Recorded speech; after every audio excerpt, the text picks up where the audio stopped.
Hey, what's up, everybody? This is Zack Griset with Buildbox. Thank you so much for joining the live stream today. Really excited to get started. I'm going to go ahead and show you what we're going to be building today on the live stream. Last week we talked a little bit about about what we were going to go over this week. Basically, it's a game called Phases that was originally made by Trey Smith and published by Ketchup back in, I want to say, 2011. It was a really successful game at the time.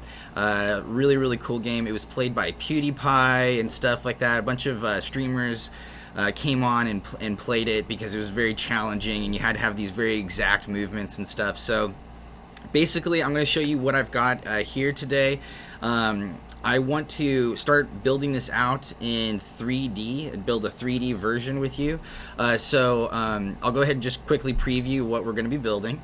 So this is the game, and there's music playing right now, but you don't need to really worry about it, but I'm going to show you how to turn the music off later. So just so you know, there is game music happening right now, but it's right here. So anyways, this is the main menu. We have just like the original Phases, we have cubes flying in randomly from the side, and then we've got an info button in the top right, and you'll notice that when you press the info button, it's going to go in and out like a little indentation, which is a little position animation, and then all the cubes are going to go flying, and it's going to have a nice transition. It's going to fade out. So let's watch that. Awesome, cool. You see the cubes, they all go flying like that, and it's kind of just like a nice polished smooth transition. So I'm going to show you how to do that today. I'm also going to show you how to do that indentation and all that stuff. And by the way, all of the assets for this tutorial, I've go ahead and I'm going to share them with you. I'll make sure to include them in the description of the video once we release this recording. But I'm going to go ahead and just send the link in the YouTube chat, and most like the easiest place to probably get it is on Discord in the live streams channel. So I've already put the link there, so you can go ahead and just access the link there in Discord on the Buildbox Discord. It's the Buildbox live streams channel. You know what, might as well just go ahead and I'll pull up Discord and I'll show you. So here is the Buildbox live streams right here. And this is the download. This is the download link right here. It's the assets that you'll need for today. Cool. Awesome. I'm going to go ahead and hide that. Hey, thanks, Hugh. Thank you so much for putting the live stream up. That's awesome. Good timing. Okay, cool. So, yeah, you can turn the music on and off with these audio buttons. Also, is a really cool trick. I'm going to teach you in this tutorial as well how when you push a UI button, you can switch between different 3D models, which is how you get that nice, like, music on and music off, like 3D button effect. And then same thing, a little indentation there on the back button. Now let's go ahead and let's take a look at like what the actual game is going to look like. So we'll go ahead and press tap to start, and you'll notice tap to start also does the little indentation there too. So it sends sends the cubes flying. We've got like a really short introduction here. Welcome to Phases. Touch the right side to move right. Touch the left side to move left. So you touch each side of the screen. Then the wall starts shaking and moving, so you can start playing the game. Go to the right. This is just a real basic like tutorial setup here. So just avoid enemies. Collect coins. Let's see if I can collect coins on all three of them. I can never get all three of them in one swipe. I've been trying forever. I'm also going to show you how to do keyboard controls for this. Okay, and then reach checkpoints. And I'm pretty proud of this checkpoint, actually. I made this with Buildbox, and it's a pretty cool little effect there. And so, yeah, it has like a blue light to start off with, and then we have debris that goes flying, like broken glass, a sort of effect. And then we have a trail effect on all the little pieces of debris. And then I have the checkpoint turn a green color so that you know you've like activated the checkpoint. And then you start phase 1. you'll start your gameplay. You guys, I haven't actually developed and designed phase 1 yet. I'm probably going to do that. I'm going to cover that in a later live stream. We're planning on doing a couple different live streams. This is going to be part 1 today, part 2 tomorrow, and then we'll be doing part like 3 and 4 next week, depending on how much we get done in these first 2 parts. But yeah, then you play the game. Your character's defeated. The character fades to little black balls. A nice little explosion. You go to the game over UI, and there's a kind of a cool background color that is constantly changing colors. So I'll show you how to do a cool color animation loops that is constantly changing. Then you restart your game, and you start at the checkpoint, and then you go back to your game. So I'll show you how to get checkpoints working for your game, and then hopefully maybe I'll do in this game too, I'll add a character shop or a coin shop. I've been working on that as well and developing it out. I'm almost done, so I should be able to share that in a later live stream too. So a lot of really great techniques are going to be covered in these next couple episodes, and I'm going to be building this out with you. And yeah, so let's go ahead and let's get started. Okay, cool. So I'm going to exit out of this game, and I'm working with a kind of a newer version of Buildbox. I'm testing out a more recent build and making sure everything's working properly and stuff like that. So what I'm going to do is I'm going to exit out of this Buildbox, and will there be Okay, so I got a question here. Will there be a Q&A after? I wasn't planning on it today, but you know what? Might as well, actually. You know what? I'll go ahead and do about 15-20 minutes of Q&A at the end of the tutorial so that you guys can talk to me and tell me some of the things that you guys want to see in some future streams and stuff. So cool. Let's go ahead and get started. So I'm going to exit out of Buildbox there. Cool. Now I'm going to open up the Buildbox build that you all currently have. This is build 3630. This is the official build that you should all have, the official update. So everybody should be right there with me on this, and we should all be able to work on this together and slowly build this out. Okay. Just ignore that. Those errors, by the way, are just because I have so many versions of Buildbox up on my computer right now, and it's just, yeah, it's just hard to. Sorry, 1 second. I got a little distracted. I just got a message. Yeah. So, anyways, let's go ahead and let's just get started. I'm going to send a quick message right now.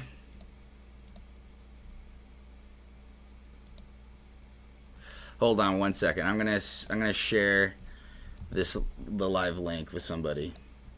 Cool. Okay, cool. Let's get started here. So, first, you want to open up Buildbox, make sure that you're using the most latest version. So you'll want to go up to updates, make sure that you've got 3.2.0, make sure that that's the current version that you have, and then you want to go to create new, and then we're going to build out a 3D game. Awesome. Okay, cool. So we have really nothing to start off with, right? We're going to we have a blank slate. We just have a cube and some ground, and that's it. Okay, and that's fine. I want to go ahead and just hold on 1 second. 1 second.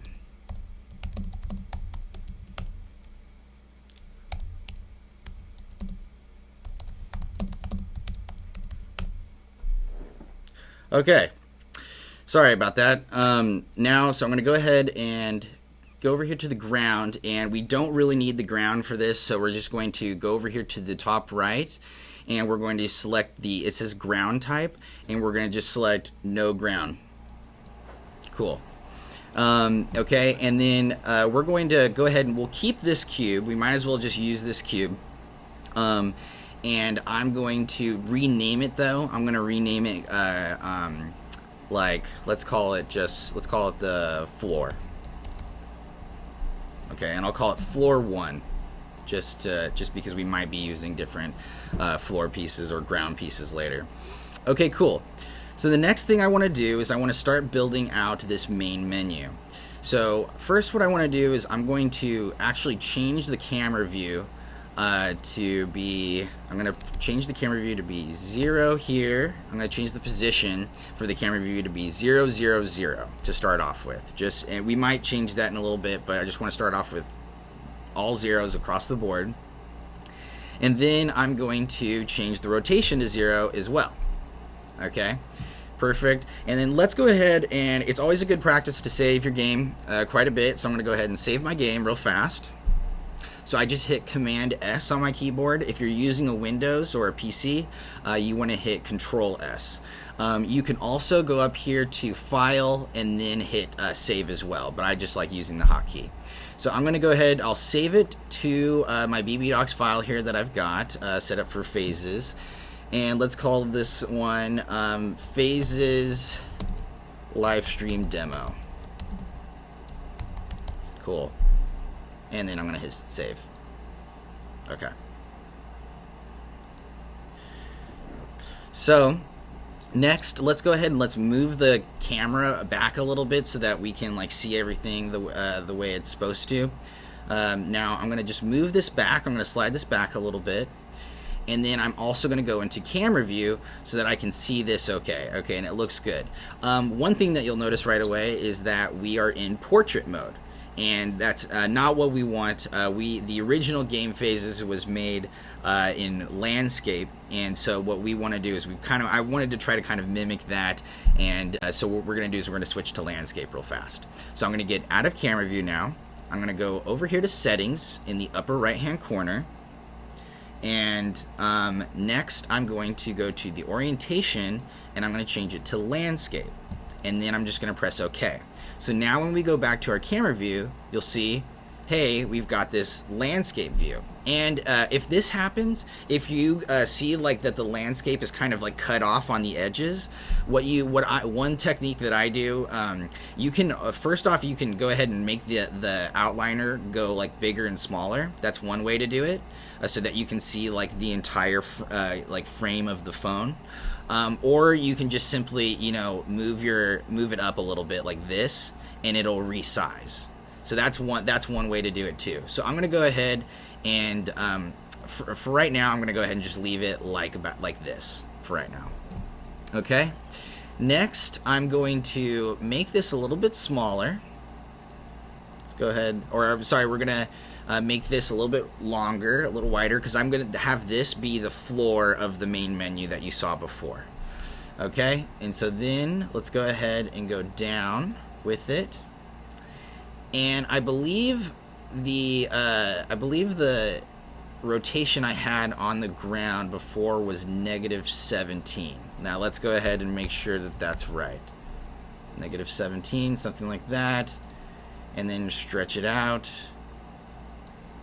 long ways. Let's go ahead and take a look.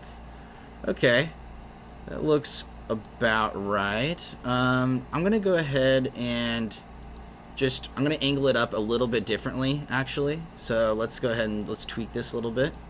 So I'm in camera view mode right now, and I'm gonna just kind of lean it up like that. That's kind of the angle that I'm looking for. And I'm going to go ahead and scale it out just a little bit more, because you see right here on the very edges where my mouse is, there's a little bit of an edge showing. So I want it to go straight across all the way. So I don't want it a little corner showing on the edges there in the game frame. So I'll go ahead and get out of my camera view mode again. And now what I'm going to do is I'm going to set up that color changing background as the backdrop there. So I'm going to go to my asset library, And I just want to just point out that in the asset library, we have a ton of great shapes here that you can use and you can combine and mismatch to make like really, really cool shapes and obstacles and things for your game. And then we've also got an even bigger list over here of 3D assets that are already ready to go. They're optimized for Buildbox. They're super, super easy to use, and you can throw them into your game no problem. Even these ones at the top, especially, they're smart assets, and they have a lot of code that is already built into them, and they're really handy to use. So just wanted to let you know, we are going to be using quite a bit in the game. So just letting you know. Ooh, I didn't even see this one right here. Diamonds are super cool. I might actually use diamonds instead of coins later now that I think about it. Okay, so backdrop time. So let's double click on the cube, and then let's get out of the asset library by clicking on the asset library again. Now I'm going to rename this background. I'm going to call this background 1. Cool. And let's go ahead and bring out background 1. Start it off in the 0 position in the X, Y, and Z. And then let's rotate the camera around and stretch this out a little bit so that it goes about the same distance as the floor one there. And then we'll go down like this. Cool. And let's just check our camera view real fast. Right on. That looks good. It's not exactly the same as the preview that I showed you before, but it's pretty close, and we'll be able to work with that. I think one thing I may do is I may just move this down just like a little bit more, just like that, probably something like that. Okay, cool. So now let's get that color changing effect. That's really awesome. So I'm going to go to the background here, and first thing I'm going to do is I'm going to go over here to actions. And then I'm going to go down to color animation. Now, color animation's right here, but if you do have trouble ever searching from the list of nodes and stuff over here on the left, then what you can do is you can just search color animation, and then over here in the search bar, and then it'll show up right there, and all of the nodes that pertain to color basically will show up there for you. Set color, set random color, set background color, all of that. So I'm going to go ahead and exit out of this menu real fast. And now I'm going to go ahead and set it up so that the duration is roughly about 4 seconds. Let's go ahead. Let's go here. Let's go to duration 4 seconds. And you see right here the target color is black. Now that's actually not really what we want. We don't want a black color. So we'll go ahead. We'll start off by bringing the little the meter there over to white, and so that we have all the vibrant colors and stuff that we can use. And for a really polished game, you just got to be careful with your colors. It's on the safer side. It's better to go with muted colors. They're a little bit more pleasing to the eye, and they're like less saturated. So something like a real hot pink is actually kind of like hard to look at for like long periods of time, but like a real soft pink is actually kind of nice. So let's go ahead. We'll do a little like a soft sort of kind of like in between red and pink there, kind of almost like a watermelon or strawberry sort of color. And I'll press OK there. And one thing I want to note real fast is that you see the model name right now. So the way that works is it's asking you which 3D model do you want to change the color of, right? Which color, like which 3D model is this color animation going to happen to? And so that would be we want it to happen to the 3D model, but we don't actually have to put a name in for model name. You don't need to put anything in. If what you want is, if you want the 3D model that comes stock with this cube, if you want that one to change, then you don't have to put any 3D model name in there, because it's the only 3D model available, so it will change that one. If you have multiple 3D models that you're combining in here together, that's when you have to reference each individual 3D model, or else it won't know which one you're talking about. So you just got to be specific, unless you have a situation like this, and then in which case you can leave it blank. Okay, now I'm going to go ahead and just hit save real fast, and I'm going to preview the game, so you can just see this transition Okay, cool. One thing you notice is the floor dropped, which means that the physics type set to dynamic, so we need to change that. And then you can also see that the color changed to pink. So cool. So let's go ahead and let's make a couple fixes real fast. So first off, I'm going to add in a couple more color animations first. So I'll just scroll down here and get color animation. And I'm going to do, after this color animation is done, I'm going to go to another color animation. And then once that one's done, I'm going to go to another color animation. And I'm going to do a fourth one here. So we're just going to keep switching between 4 colors. You can do more, you can do less, does not matter at all. Just for the example today, we're just going to do 4. So now let's go ahead and let's change those colors. So this one is black. Let's go ahead and change it to like a light green, or like a, yeah, something like this, maybe a little darker. Cool. I kind of like a little darker green. This one, let's do like a blue or purplish maybe color, something like that. Nice soft muted purplish blue. And then this one we could do like more of a warmer color. Oops, I hit the edit button there. That opens up the code. For this one, let's do like kind of like an orangish yellowish sort of like, yeah, something a little warmer. Yeah, something like that. Maybe even go a little more saturated here with the orange, because it's kind of so light. I'll hit save again. Everybody hit save. And then let's go back to our 3D world, and then don't forget that our floor fell through last time, which means it's set to dynamic. So we're going to go over here to floor. We'll go over here on the right side, and we'll change, let's change the physics type to static. Now, in some cases you might just say, why do you need physics? Like, just have it set to none. But what we want is we want to have the ball bouncing on top of it, and we also want those other like cubes to fall on top of it. So we need it to have a static physics type here. So I'm gonna go ahead and save again. I hit save like crazy. I save like crazy, so be patient with me on that. Okay, cool. Oh, and you can see that it actually moved a little bit. It seems like the floor is a little bit lower.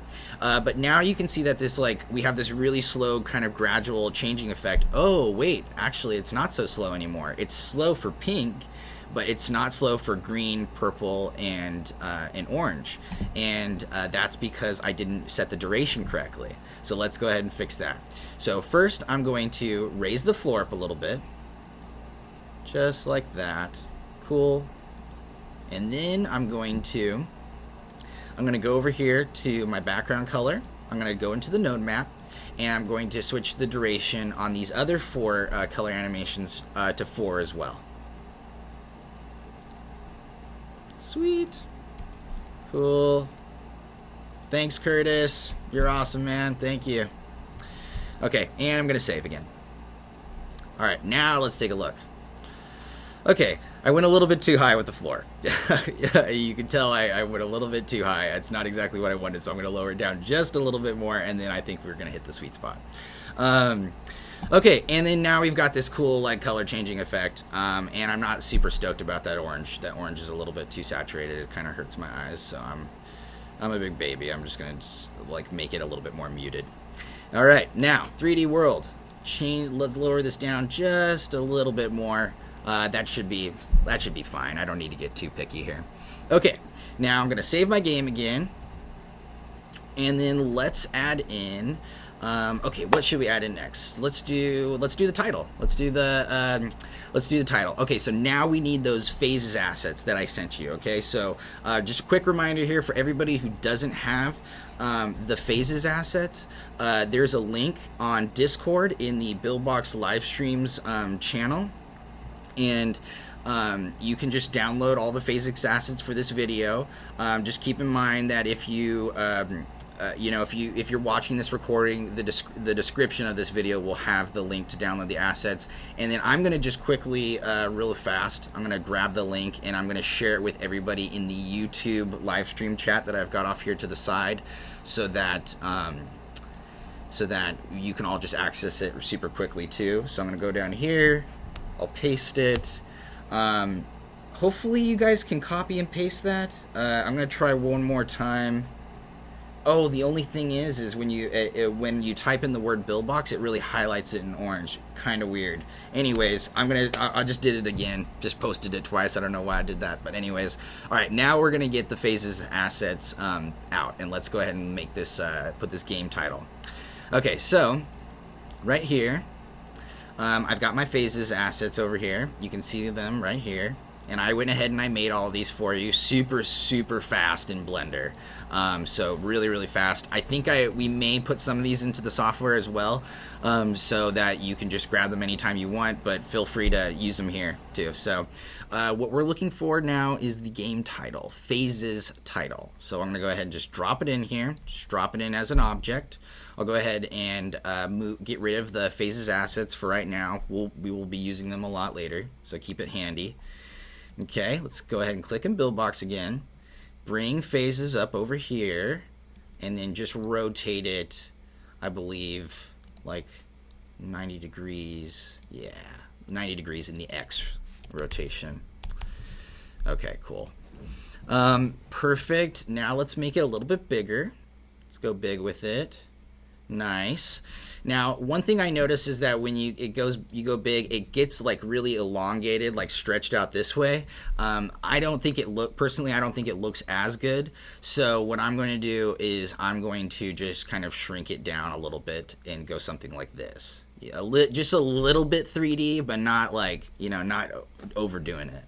Okay, now let's go ahead and look at the placement. So I'm going to go ahead, and one thing that's kind of nice is you can use the camera view, or you can actually just straight up use the preview window. Oh, cool. Phases, it's 3D. It's dynamic physics type. You just saw it fall through the ground, fall down like that. Okay, let's go ahead and switch up the physics type real fast.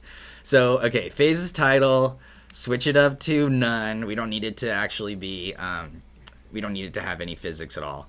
And then let's go ahead and let's preview it again. Okay, cool. So now it's a little too high. So let's go ahead. I'm going to just kind of move this down a little bit, and then I'm going to move it down in my scene. Okay, cool. So it's also too big. So let's go ahead and let's shrink that down. I'm going to go ahead and shift this up here like this so that I can see both at the same time. If you have two monitors, that's also super useful. I sometimes like to put the preview window on a separate monitor and then use both windows. Okay, cool. So let's go ahead and shrink this down a little bit because it's obviously stretching out too much. That looks good. Yeah, something like that is fine. And then let's just move it back up. Cool.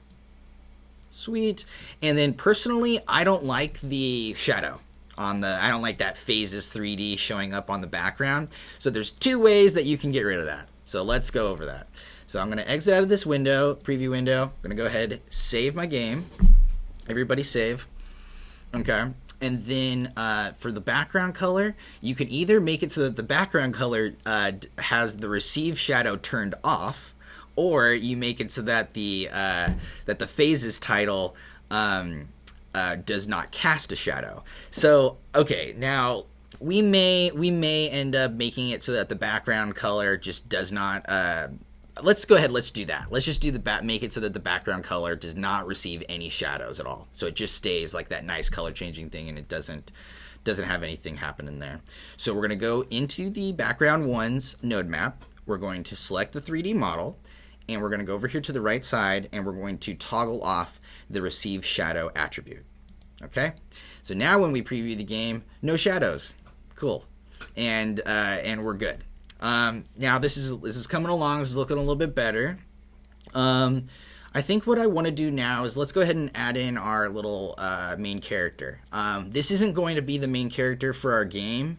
This is going to be like the character that is just showing up on just the main menu. So it's not going to like be defeated when objects hit it. It's not going to be able to collect coins. It's just going to be a ball bouncing up and down like in the example that I showed you earlier.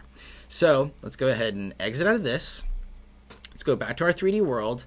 And let's go to our asset library and grab a sphere. Okay. And we've got a little sphere here. we're going to call this the main menu character is what I'm going to name this one. Cool. All right, let's bring her out, and let's see here. Let's go ahead, reposition it a little bit better. Oh, I see why it looks so much different. I do kind of want this ground to be longer so that we have more room for the ball to bounce up and down on, and so that the cubes can land on top of it later when we add that in. So let's just go ahead and stretch this out a little bit more. I'm also going to show you kind of a cool technique. So you see how like the shape is angled like this, but yet when we are going to do our scaling, for instance, I'm going to have the scale tool. The scale tool is like straight out like this, and it kind of looks a little bit weird. If you run into that situation where you have an object rotated like that and you want to just pull it like this way, there's a couple ways you can do that. One is by turning on the alignment right here. So you'll notice that it shifted. It's kind of hard to see because it's a little small tool, but later on I'll be able to, I'm going to program it so that I can zoom in on little places during a live stream, and I can show you these little tiny details later. But basically what this does is it shifts it with your object. So now I can pull it out and it's like a little bit more natural. Another way of doing it, so I'm going to turn this off, and you'll notice it's going to shift slightly. Watch it. Ready, and shift. See it shift just a little bit. Another way to do it is to use the multi-tool, and you just go off to the side, and then that'll work as well. And then if you do the alignment there, you can just yank out one side, and it'll also shift with the, I believe it's called, what is this tool called again? It's the axis alignment. Yeah, basically what it does is it lines up your axes or your axis with your shape. So it's like axis alignment. Okay, let's check our scene again because we extended it out a lot. Okay, so that's fine. I'm gonna go ahead. I'm gonna move the ground up a little bit because I don't like where it's at right now. So I'm gonna go ahead and shift this off to the left so I can see it. And then I'm going to move the window here so I can see it, and I'm going to lift this up just a little bit like that. Okay, now this is the problem that I believe I ran into last time where I needed it to rotate just a little bit. So let's see if I can do that. Let's see if I can get this to rotate a little bit more. Yeah, that's what I'm looking for. Just a little bit more. Okay, cool. All right. And I also don't like that the shadow is hitting it. I don't like this line right here in the front. Like you can't really distinguish the shadow very much. Okay, there's two things I'm going to do. First, I'm going to change the light sun just a little bit, and then also, are you noticing that that the phases 3D is casting a little bit of a shadow on the ground, on the floor, and it's just a little bit, but it's not what we want. So I'm going to turn off the phases 3D from casting shadows too. I'm going to just cut it off. So let's go ahead and do that. So first, change the light sun a little bit. Here's the light sun. You move it around, and when you change the position of the light sun, it doesn't do anything. The thing that you want to change is the rotation. Okay, so I'm going to change the rotation just a little bit, and let's go ahead and yank it like that, something like this. Yeah, and then that should show up a little bit more on the ground. I'm not crazy about it yet. Let's go ahead and let's get it a little lighter. There. Perfect. Okay, so it's just slightly a little bit better, so you can distinguish, you can kind of separate that kind of the grayer color from the white, and then that rotation also shifted where the phases 3D shadow hits, but you can still see it slightly, just a little bit of a clip. So I'm going to go ahead and cut off the shadow off of the phases 3D. So go over here to phases title, going to go to the 3D model, and I'm going to turn off cast shadow. Okay. So that's in the phases title node map. So I'm going to go back to my 3D world. I'm going to save my game. And now we're not going to have that phases shadow hitting at all.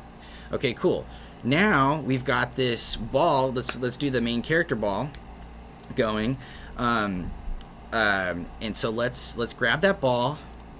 Let's make it smaller. It's obviously way too big. The shadow's fine on the ground. I don't mind the shadow on the ground. It actually, there's a little bit of shadow on the ground is fine, but you'll notice that when you have shadows on the backdrop, it's like distracting. So let's go ahead and change the scale to like 0.6, 0.6, 0.6, something like that. Oops, I missed the last 6 there. Okay, maybe 666 is a little ominous. Let's do 0.5, 0.5. Probably a little better. Okay. Wait, I missed the last one again. Okay, 0.5, 0.5, 0.5. All right, now let's go ahead. It's already set to dynamic, which is good. Let's go ahead and let's do a couple things here. Let's make it so that the ball bounces up and down now. So the floor, I'm going to go ahead and just categorize the floor 1 as a platform type. It's now in the collision group platform, which and this is what it means is like all of the platforms are going to be held within that collision group, and I'll explain more about that detail a little bit later. But for right now, let's go into the main menu character here, and let's make it so that when you collide, so we're going to pull out, go to actions, I'm going to go to if collide, I'm going to pull it out, and I'm going to say if I collide with a platform, you can bounce up and down. Now you may be thinking like that you have to use the if collide node, but there's actually an even easier way to do this where you don't have to use the if collide node. So let's test that out. So I'm going to delete this if collide node actually, and what I'm going to do is I'm going to add in the movement. I'm going to show you here the jump movement, and we'll make this jump like, I don't know, like something like 5 or something. And what we'll do is we'll use the collide that's built into the start node here, and we'll say if this collides with anything, we want it to jump. And right now it's set to if this collides with anything, it's going to jump. But we can go ahead and change the affected asset of that collision, of that, like it's almost like it's got an if collide just built into it. And so we're going to change, it's very similar. It's structured very similarly. And so we're going to change the affected asset here to platform. Okay, so now watch what happens. So I'm going to go ahead and hit save, press play. And where did you go? You know what? I think what happened is the ball's too far off to the left. And then did you also notice that when it hit the ground, it jumped and it probably came back down, and it like hit the ground, and because the ground is angled like this, it started moving down the ramp and falling down the ramp. So let's fix that. Okay, so let's go over here to the 3D world, and first I just want to get the character to actually show up in the preview window. So let's do that. So let's move you off to the side. For right now, to just get the positioning on the sphere, I'm going to change the physics type to static, so that I can just get the position right. So I'll go ahead and re-preview. Okay, and oops, wait, you're supposed to be static. What are you doing? Let's go here. Main character static platform. Okay. Let's go here. Main character static. Let's try to none. Let's see. Oh, I know why. I know why it switched to dynamic. Okay, cool. So here's why. Jump nodes only work with dynamic objects, dynamic type objects. The second that you put a jump node into your node map, now you've got a dynamic object. It's already set to dynamic. You'll notice that. So let's go ahead and just test that out. I'll just show you real fast. So first, let's get that sucker in there. Okay. So refresh. Got rid of that jump node. No more moving around for that sphere. Okay. We're good. Sphere's too big still. Way too big, actually. So let's do 0.3. Oops. Do 0.3, 0.3, and 0.3 for the scale. Okay, that's good. That's better. Okay, now I think we're going to be good there. Now watch this. So it's working just fine, right? It's like, it's static. So I'll go ahead and I'll make the physics type static here. But if we add in that jump node, let's go ahead and just do that. Let's just not even hook up the jump node. I don't think you even have to hook it up. See, it switches to dynamic on you. So keep that in mind when you're doing some developing and you're using the jump node. If you're wondering why your ball is like all of a sudden falling or something, that's because it's the jump node switches it to dynamic.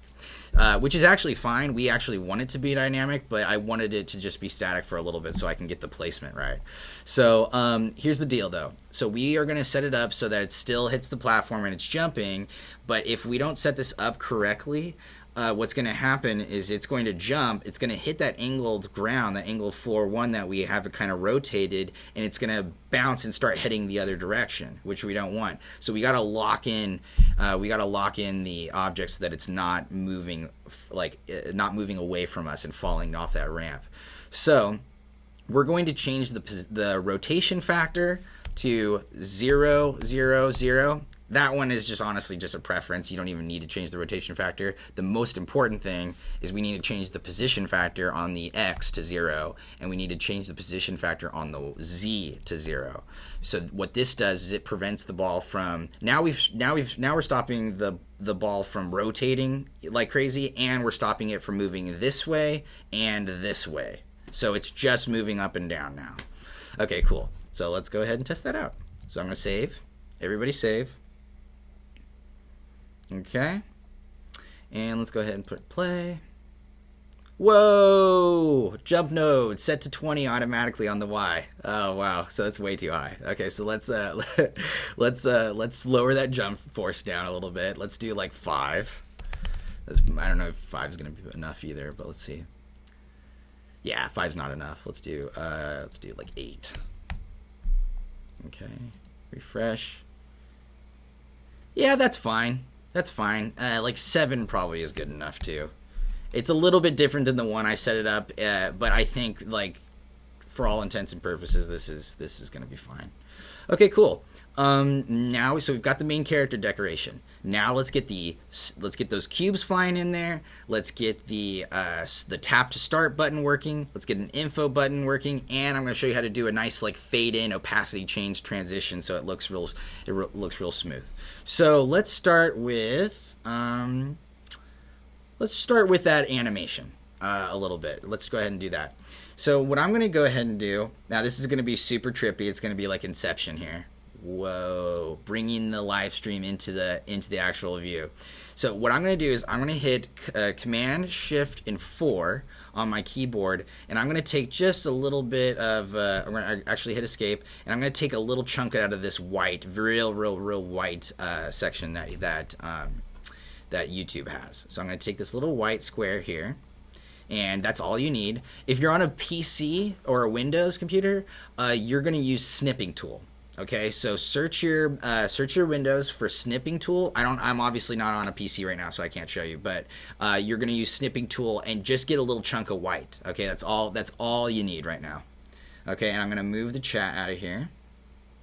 Okay, everybody save your game. Okay, cool. Now, what I'm going to do is I'm going to show you that transition, that opacity transition real fast. We're going to go all the way back out here to the mind map, okay? Now, there's 2 ways to get a UI screen. One is you can right-click anywhere in this grid here, anywhere in the white space, and you can just click Add New UI Screen, or you can just simply grab the Add New UI Screen, drag it out, and drop it in. Okay, cool. So, there you go. We're going to go ahead and hook this one up.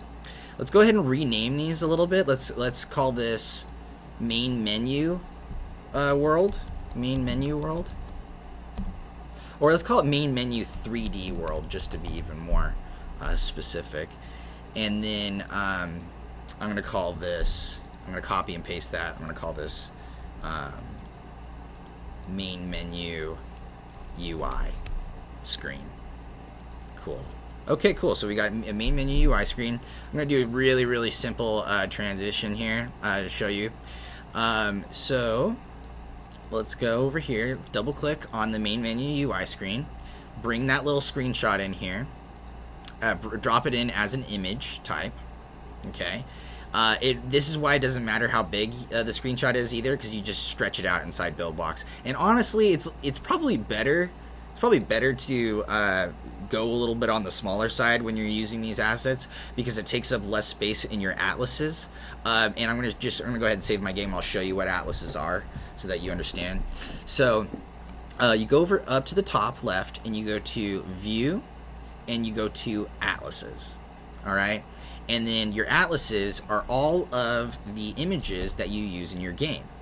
Now, the rule of thumb for us when you're developing is you usually don't want to go over 7 atlases. Once you go over 7 atlases, then it starts slowing down your game, and you start seeing a little bit of like performance issues, and that's just because you're using a ton of images, and it's like taxing on the hardware, usually it's usually a problem with your device, you know, at that point. So, anyways. And also, it's a good practice when you're dropping in using a lot of images and stuff like this.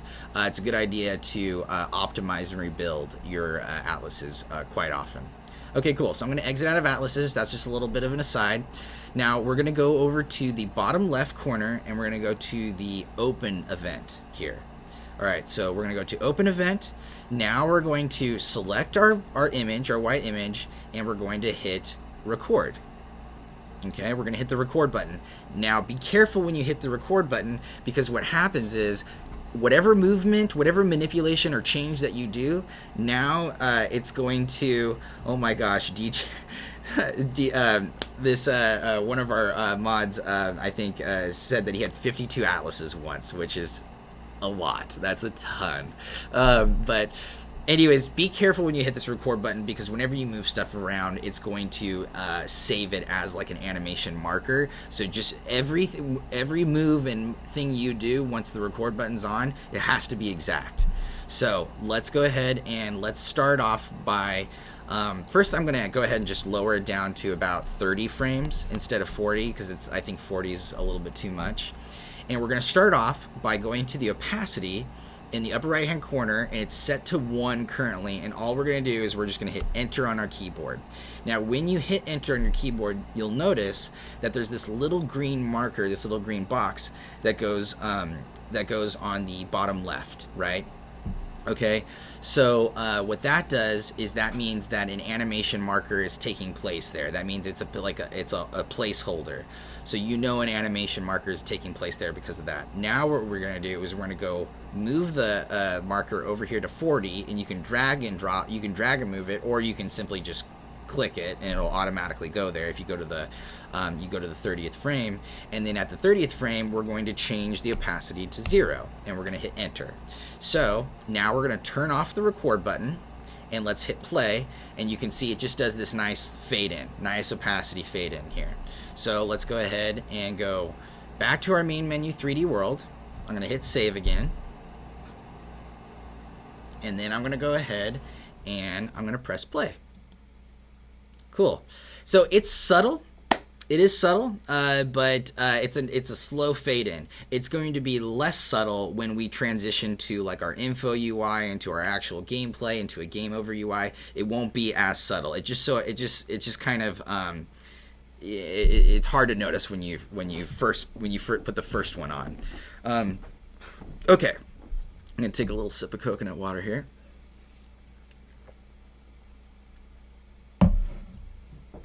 Okay. Now let's add in the tap to start and the info button. So let's go ahead and do that. So I'm going to press play. Or I'm sorry, I'm going to exit out of this preview window. I'm going to go over here to the phases assets, and I'm going to grab the tap to start OBJ file. And I'm going to drag it and drop it into Buildbox. I'm just going to drop it in as an object. Okay. So I'm going to go ahead and exit out of the phases assets for right now. Let's go ahead and click into Buildbox. Let's grab our tap to start OBJ. Let's go ahead and rotate it 90. I kind of wish I had rotated it 90 in Blender so that we wouldn't have to rotate it at all, but you live and you learn. Let's go ahead and move this back. We're not going to do any physics on this either. So I'm going to double click on this. Or I'm sorry. We're not going to do any physics collision shape on this because there's no need, and we're also not going to have it casting a shadow. So we're going to hit the start node on the inside the tap to start node map. We're going to change the physics type to none, and then we're going to select the 3D model and make it so that it doesn't cast a shadow. Okay, cool. So, and then I'm going to just exit, I'll just go back to my menu 3D world real fast and press save. Now you can see that the shadow's not showing up anymore. Let's go ahead and take a look at the placement. Okay, that looks good. I think we can go a little bit bigger.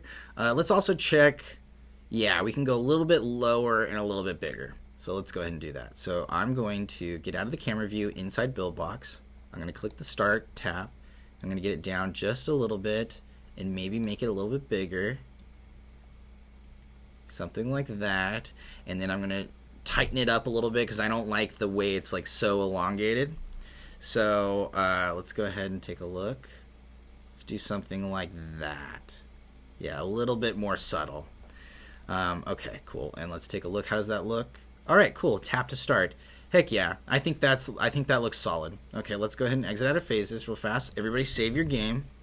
Okay, now this is a practice that I like to do. I also recommend it for all you users out there. Once you've done like a significant amount of development on a game file, not only do you want to save your game, but you also want to create a backup file.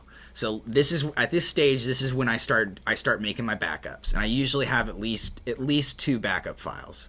So I'm going to go over here to File. I'm going to hit Save As, and then I'm going to do the Phases Livestream demo again, but then I'm going to do Backup 1. Yeah, just going to go ahead and save it. That means like if by some crazy thing, if some crazy thing happens to this game file, you got a backup. You didn't at least you didn't lose everything, So it's good to have backup files. Okay. Now, let's go ahead and make it so that the tap to start button, let's make it so that it moves in and out when you tap the screen, and let's also make it so that it has a menu jump, so that it actually goes to a different world. So let's go ahead and I'm gonna go first. Let's do the little position animation, since that's one's super easy. Or actually, you know what? Let's do this. So I'm gonna go over here to my mind map. I'm gonna go to my main menu UI screen, and let's go to the idle event first off. Make sure you don't do it in the open event. Let's go over here to the first frame. And then what we're going to do is we're going to bring in a control button. This is like kind of a little trick that I use. I use control buttons like crazy, okay? Control buttons and UI buttons are your best friend. If you like talk about like cool hacks that you can make and really push the software to its limits, is UI buttons, control buttons, and also send and receives. Those are nice tricks as well. So when you're setting up a UI button, here's a little technique that I use when I'm doing this. I want to know where to press on the screen, but if I don't use an image, and I don't actually want to use an image for this, I want to keep that tap to start 3D model, that nice looking model. So I don't know where to place it. So what you do is you go ahead and you start off, throw an image in there like that. Turn the opacity down to like half or something like that, or like 3, and then let's go ahead and press play, and you can see, okay, cool. If I click anywhere here, that's going to register my click. So what I would do is I would give it that actually doesn't look too bad. I'm thinking I might just, let's see here. I might just take it in a little bit on the side there. So I'm going to grab the control button. I'm going to yank it, I think, probably like this. But you know what's even cooler, and probably even more effective for this for this game, is, are there any other buttons that we are currently pressing? We're going to add an info button, yes, but there's not like a whole other else going on in the game. And the truth is you want your player to jump into the game as best as possible. You want them to have no problems jumping into your game. So this is the one technique I use to get it exact. But for this scenario, what we're going to do is we're going to get rid of this, and we're going to make it the control button cover the whole screen. So first I'll take the control button, I'll move it up in the outliner like that. I'm going to rename it play button, or start button. Let's call it start button because it's tap to start. So let's keep using start, the word start. And then I'm going to stretch it out so it covers the whole screen.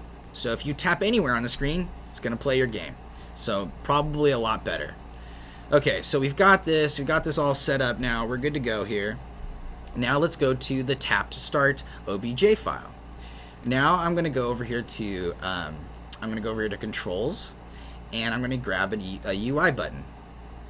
I'm going to make it so that it's automatically enabled at the second that the object's created. And now let's see here. Let's go ahead and let's do a menu jump. But actually, there's a specific type of menu jump that we really want to do. Let me double check something real fast. Okay, so I'm gonna look for checkpoint. Okay, load checkpoint. All right, so here's the deal. So we're not going to be making a checkpoint for quite a while. Okay, the truth is we're not going to be making a checkpoint for quite a while. So I may just do this later, but I'll go ahead and I'll skip it for now. But later on, once we create the checkpoint, we're gonna have to use this load checkpoint node. Okay, so I'll just keep it in here for right now, but I'm not gonna hook it up yet. Okay, next thing though, let's do the position animation. So position animation here. Where are you? All right, there it is. Position animation. We'll go down, and let's go ahead and make it so that when you press the button and you press the start button, let's have it go in, and then when you release, it goes out like that. So let's go. Let's keep it none on the Y. We don't want it to go. We don't want it to go up and down, I don't think. And let's go target. Let's go -1. Or maybe I think -2 might be too much, to be honest with you. Let's go ahead and save our game. Oh yeah, also, sorry about this, guys. So in this demo, I should probably mention this to you guys all now.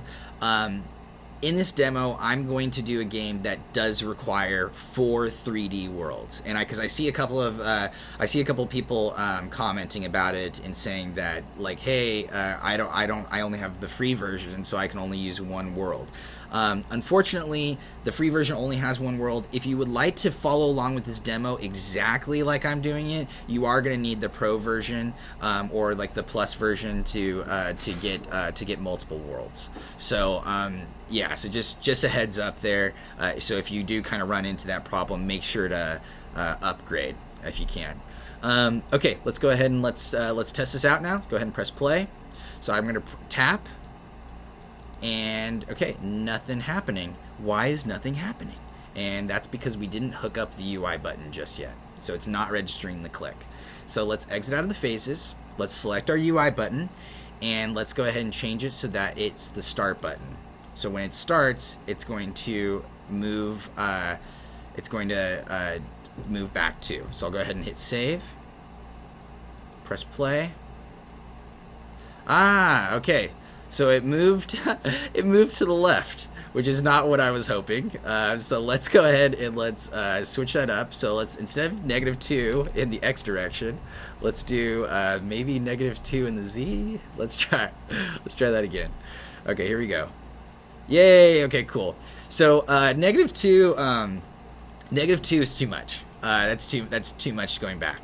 And it also 1 second, the duration, 1 second for it to go back, that's too slow. So what we're gonna do is we're gonna speed things up again, and we're gonna make that movement chunk a little shorter. So let's exit out of the preview. Let's do -1.5 instead, and then let's change the duration to 0.3 or 0.2. Let's do 0.2 of a second, and let's see what that looks like. That's not bad. That's not bad.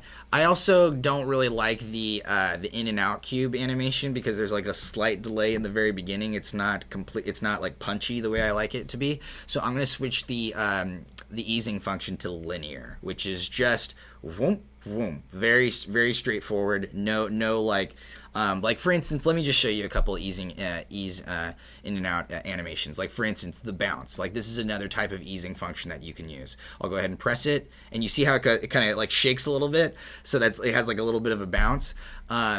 Yeah, like you go ahead and experiment with those on your own time for sure. Like there's like 6 different or 7 different easing functions, all super cool effects, and there's definitely times to like appropriate times to use it throughout your game for each one of them. So let's go here to linear, just nice and smooth.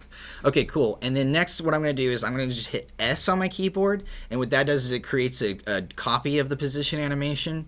And then I'm going to go ahead and just hook it up to release. So when we press, it goes in, release, it comes back out. So we just need to switch the sign up on the Z axis so that, and then I'm going to hit save again, so that it goes boom, boom. So let's go ahead and check it out. Let's press play. Yay, cool. Does that seem fast enough? I actually think I might want to lower it to, instead of 0.2 to 0.1. I don't know why. I'm just getting particular, I guess, but it seems like it could go just a tiny bit faster. Okay. Let's see here. Yeah, I like that better. It's more responsive. Okay, cool. Now the last thing that we're gonna do here, the next thing we're gonna do is we're gonna add the info button, and then finally we'll hook up the tap to start so that actually when you tap to start, it actually jumps into your game. But we'll get there. Don't worry. So let's exit out of preview. Main menu 3D world again. Phases assets. Get that phases assets out. Where are you? There it is. Okay, and we're gonna add an info button. So info, and the reason why I have it say Avenir or whatever, or, I believe that's how you pronounce it, Avenir. The reason why is because that's the font type I used. That is the font type that I used for these 3D models. So just a heads up, that's why I labeled them that way. So you may want to use other 3D models for like text 3D models later on in your games. And I figure this way you'll know the font type that is attributed to that 3D model. Okay, let's do that. In a little bit, I'm gonna have to go to the bathroom, take a little bit of a break. So we'll do that in a little bit once we get the info button and stuff working, and then I won't be long. We'll jump right back into it. Let's go ahead now. Keep in mind when you drop in a new object, it's gonna automatically be set to dynamic. So we're gonna need to change the physics type to none on this one. We're gonna do none, just like we normally do. And then unfortunately here, if you click on the 3D model, you don't have the option to turn off the shadow casting here. So for this one, you have to go into the node map, go into the info button node map, select the 3D model, and turn off casting shadow, because we don't want to cast shadows either. Georgie, I just got a question from Georgie. Any price discount for the summer? We do run promotions, occasionally. I'm not sure about any that are upcoming right now. I can't say that there's one for sure coming out, but we do occasionally. Oftentimes we'll do a flash sale or a promotion and try to do a discount for you guys. Okay, cool. I'm going to go ahead and start cleaning up some of the menu on the left-hand side here and start renaming to this. So I'm going to go ahead and call this info button instead of that info-avenir.obj. So I'm going to just call this info button. I'm going to call this one phases title. I'm going to go ahead and just keep that, get rid of the obj. Tap to start. I'm going to go ahead and just keep that, get rid of the .obj. That looks good. Okay. Go ahead, save. All right, and then I'm going to go ahead and save again, but I'm going to save again as the original file, the phases livestream demo. There it is. I'll go ahead and save that. So we're back onto our original. Yes, I do want to replace it. Everything's good. Okay, cool. Let's check the placement of our info button. Okay, clearly we need to do something about that. So let's move the info button down to the right, down again some more, Where the heck are you? Okay, there you are. All right, info needs to definitely be smaller. So let's scale that down quite a bit. So I'm gonna put this up here, put this here so you can see it a little bit better.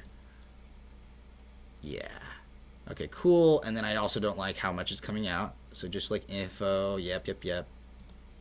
Cool. Let's put it right up in the corner. Right up in the freaking corner. Okay. Yeah, there we go. All right, cool. That looks good. All right, so this is looking better. A better layout for sure. Let's go ahead and hit save. Real fast. Okay, cool. We're going to do a similar animation for the info button as well. For this one, we're going to simply do a menu jump. So let's go, or we'll do another UI button for this one too. So let's go over to the main menu UI screen. Let's grab another control button. Make sure that this one's a tricky, this is a little tricky thing that I'm going to show you right now. We need the control button to be on top. So I'm going to, this control button to be on top. I'm going to call this info button. And we need this to be on top because what we're going to do is we're going to section out a little place in the corner so that you can touch it and it's just going to go to the info world. And we have to have something called block through touch turned on so that you're not also tapping tap to start the actual game, because if you do, it'll fire off both menu jumps, and that's not what we want. So let's go ahead and call this info button. We'll put this up here in the corner like that. That should be fine. It should be fine right there.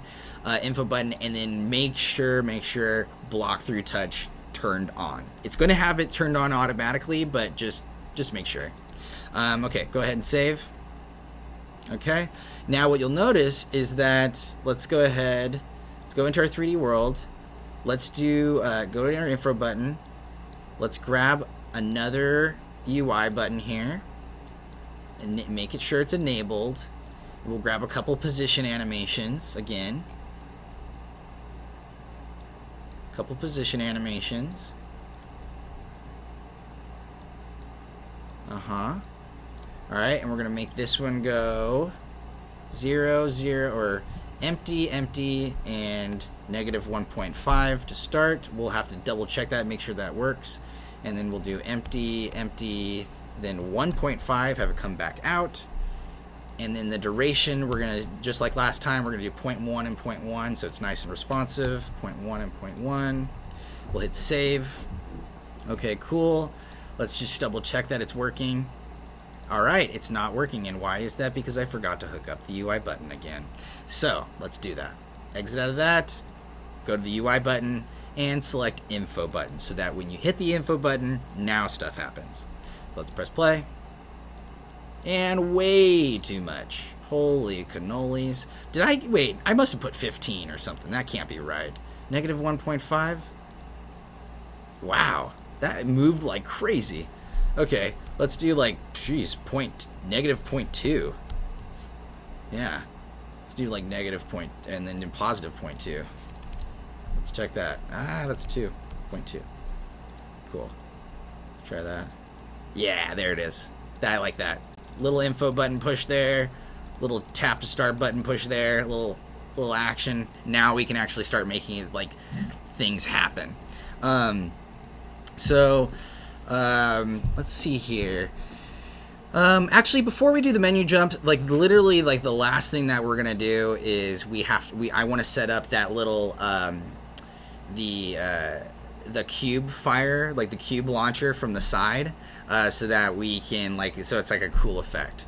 So let's go ahead and do that. So I'm going to exit out of this real fast, and then I'm going to go over to my main menu 3D world. I'm going to save real fast again. So I need two things. I need a launcher, and I need the debris for the launcher. So let's do that. So asset library. Let's do, we'll have, honestly, it doesn't matter which shape you use as the launcher. I'm just going to use another cube real fast. And then I'm going to have the debris be also a cube, because I wanted to look like the original phases, kind of. And in the original phases, they just fired 2D squares. Okay, so this one is going to be main menu debris. Main menu debris. Main menu debris. No, don't ever pronounce it like that. Okay, and then we'll call this launcher. Cube launcher. Cube launcher. Cool. Let's call it main menu cube launcher, because we're going to use cube launchers probably in the game later, but this one's for the main menu one. Main menu cube launcher. Okay. Let's see here. Alcox, anybody know how to use the signal nodes in the manual? Doesn't appear like anything. Okay, that's good to know. So we need to add some information about the send and receive nodes to the user manual, it looks like, or somebody said that. I'm surprised that that's not in there, to be honest with you. So I'll definitely have Justin on our team do that. I'm going to make a quick note real fast. Okay. Send and receive for user manual. Cool. All right. Good to know. Good to know. All right. So now let's do our cube launcher. So this is our cube launcher. It's a little hard to see because it's white, and we've already got like all this other like everything else in this main menu right now is white. So what I'm gonna do is I'm gonna just go ahead and make it a little bit of a different color. Something like that, so it's easier to distinguish. Okay, I'm going to send this off. Now, here's the deal. I need this to be lined up exactly in the middle so that it's firing right in front. You see, like that? Yeah, something like that would be good. Okay, cool. Maybe move it just slightly back, and then we're going to move it off to the side. Make sure that it's not in there. Cool, it's not. It's not going to be in our game, hopefully. Okay, now... this is going to be tricksy. This is a cool little trick that I'm going to teach you. It's more of like a polish thing. It's probably not entirely necessary, but I hope you'll enjoy it. So, main menu, first thing we're going to do, got to set this thing to dynamic so that it goes up and down and flies because of gravity. All right? So, let's set it to dynamic type. All right, and then what we're going to do is we're going to automatically set it so that the second that it's created, the second that this cube comes into existence, it jumps, it goes flying. So let's go ahead and do that. So I'm going to do a little jump node. The second that this thing comes out, it's gonna fire off. Now I'm going to go ahead and let's just set it to like 12. I don't actually know how high it needs to be right now, to be honest with you. So I'm going to set it to 12, and then I'm going to move it. I'm going to move it in the, I believe, the X direction, negative X. So I'm going to say like negative 5-ish or something like that, maybe negative 6. Okay. And let's go ahead and check that. All right. Now, let's see what we've got here. Let's go to our main menu, 3D world. Let's go to our main menu cube launcher. And what we're going to do is we're going to hook up a spawn node. Okay. And then we're going to make it so that we spawn the debris. So let's go ahead and spawn the main menu debris and save. And then this one, we're not going to have a collision shape for it. I don't think we actually need one. I'm going to go ahead and hit save. Everybody save your game. Let's go ahead and press play. And let's see if the cube comes flying. Wow, way too big. Okay. But hey, there it is. That's actually kind of what we wanted. So we're starting, it's get a little closer. So the spawn, I think what I'm going to do is I'm going to just make the debris itself quite a bit smaller. So we're going to go over here into the 3D model. Let's go into the scale here and change it to be, let's do like 0.4, 0.4, 0.4. So this, what I just changed was the collision shape. Now what I need to change is the actual 3D model so that we can see it as well. So you have to do both so that it lands correctly and so it looks correctly. Okay, so 0.4, 0.4, 0.4. Okay. Beautiful. Let's take a look at that. Let's see what we got. Still too big, in my opinion. And let's also crank up the friction a little bit, I would say, because I don't like that sliding action. So I'm going to go to the debris, main menu debris. I'm going to go over here to the start node, and I'm going to crank the friction up to 1. And I may even have to change the position factor a little bit. Let's see. Press play. I like that. That's better. Yeah, that's better. Still too big, but better. I might even just lower the friction down just a little bit. I think 1 was probably too much. But let's go ahead, change the collision shape down. By the way, you can also change the collision shape in the scene editor using the collision shape editor too, but I'm just doing it manually here since I'm in the kind of the same area. Might as well just get it done here. Main menu launcher, good. 1 second right now.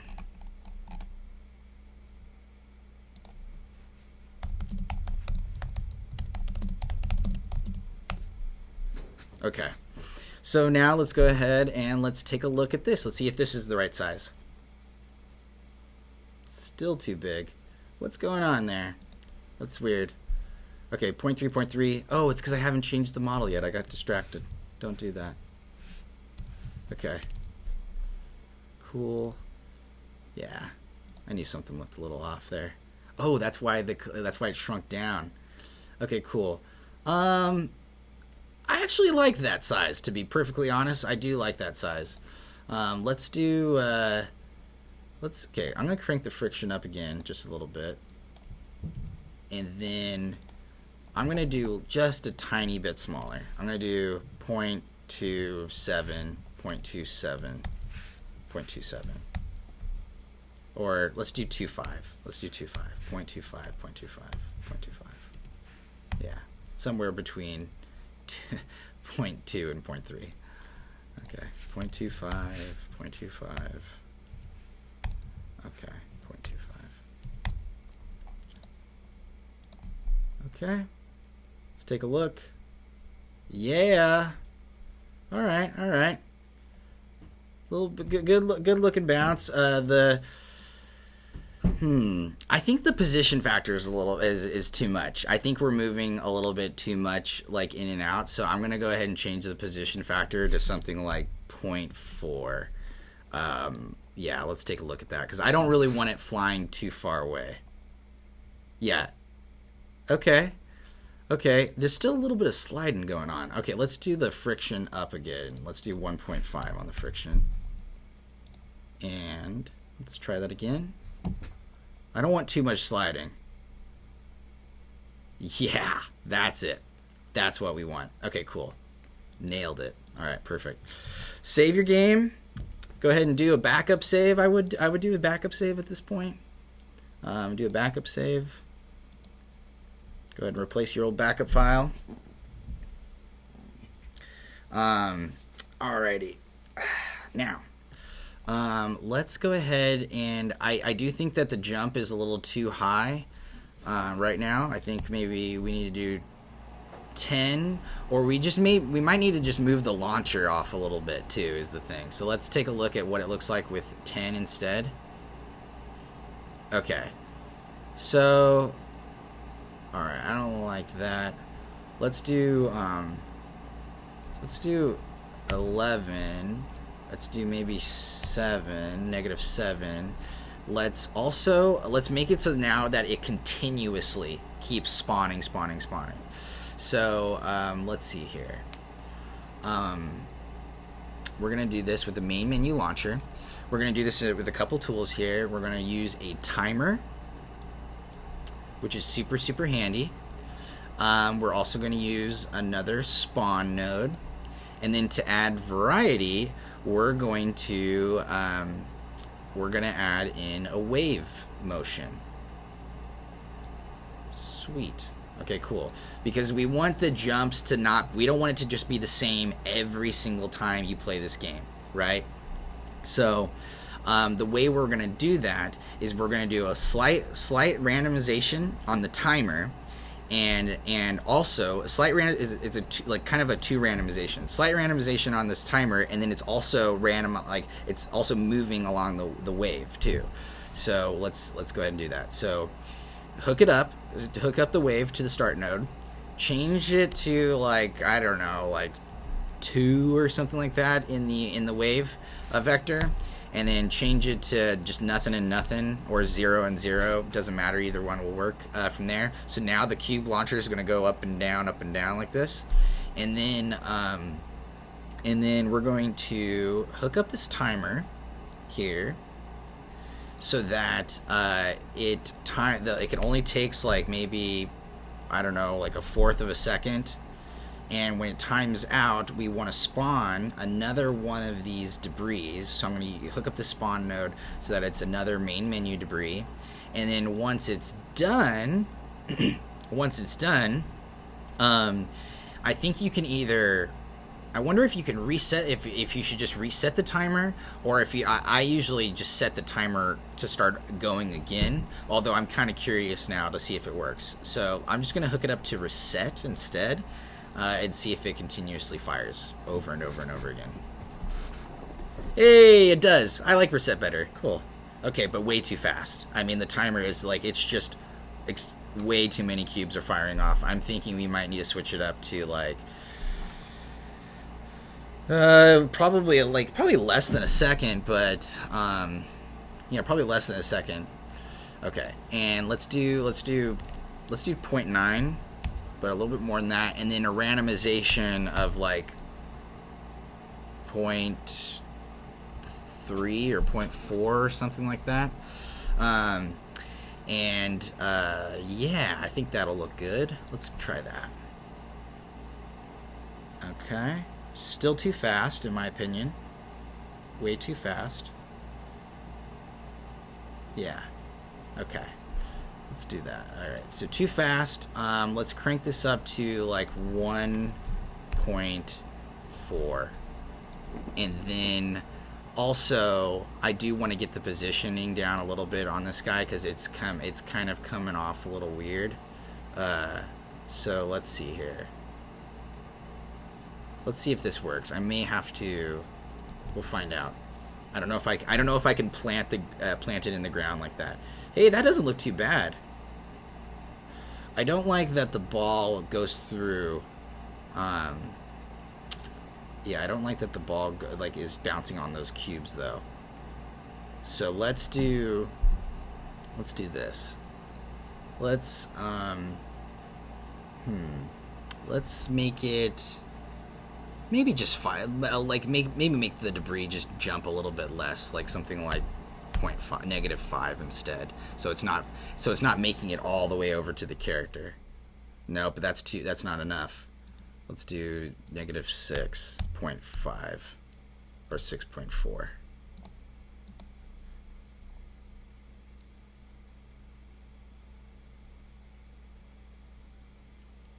Yeah. Okay. The one thing that's happening is the randomization is taking too long on some things, right? So like the full second, in my opinion, it's a little bit long. So I'm gonna say we move it up to 1.2, and yeah, let's take a look at that.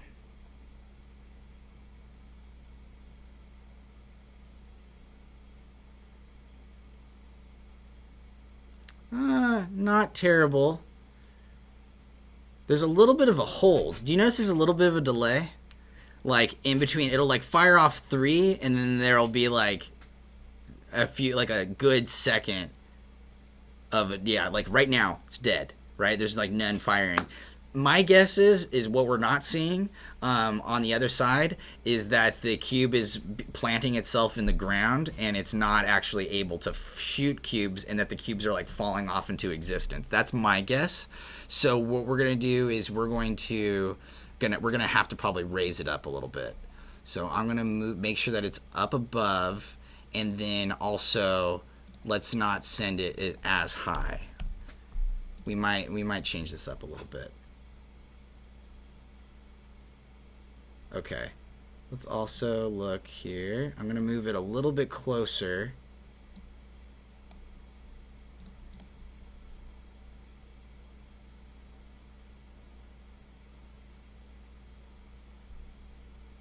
Yeah, that doesn't look too bad. Okay, cool. That's fine. Actually, I think we're good. I think we're gonna be good. I'm getting a little bit. I'm getting a little bit nitpicky.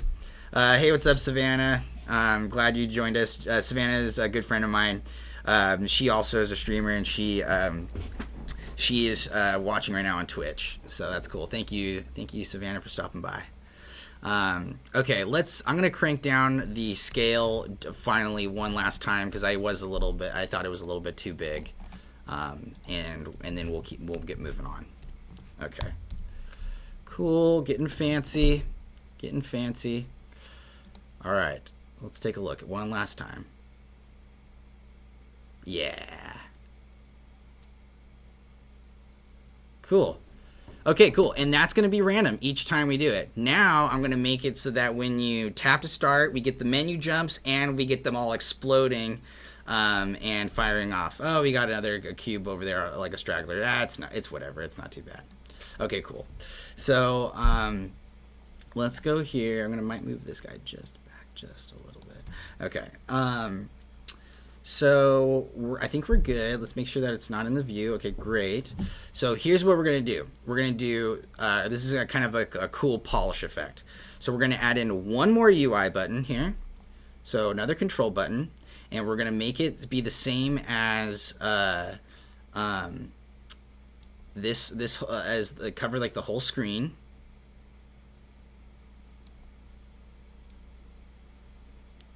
Okay.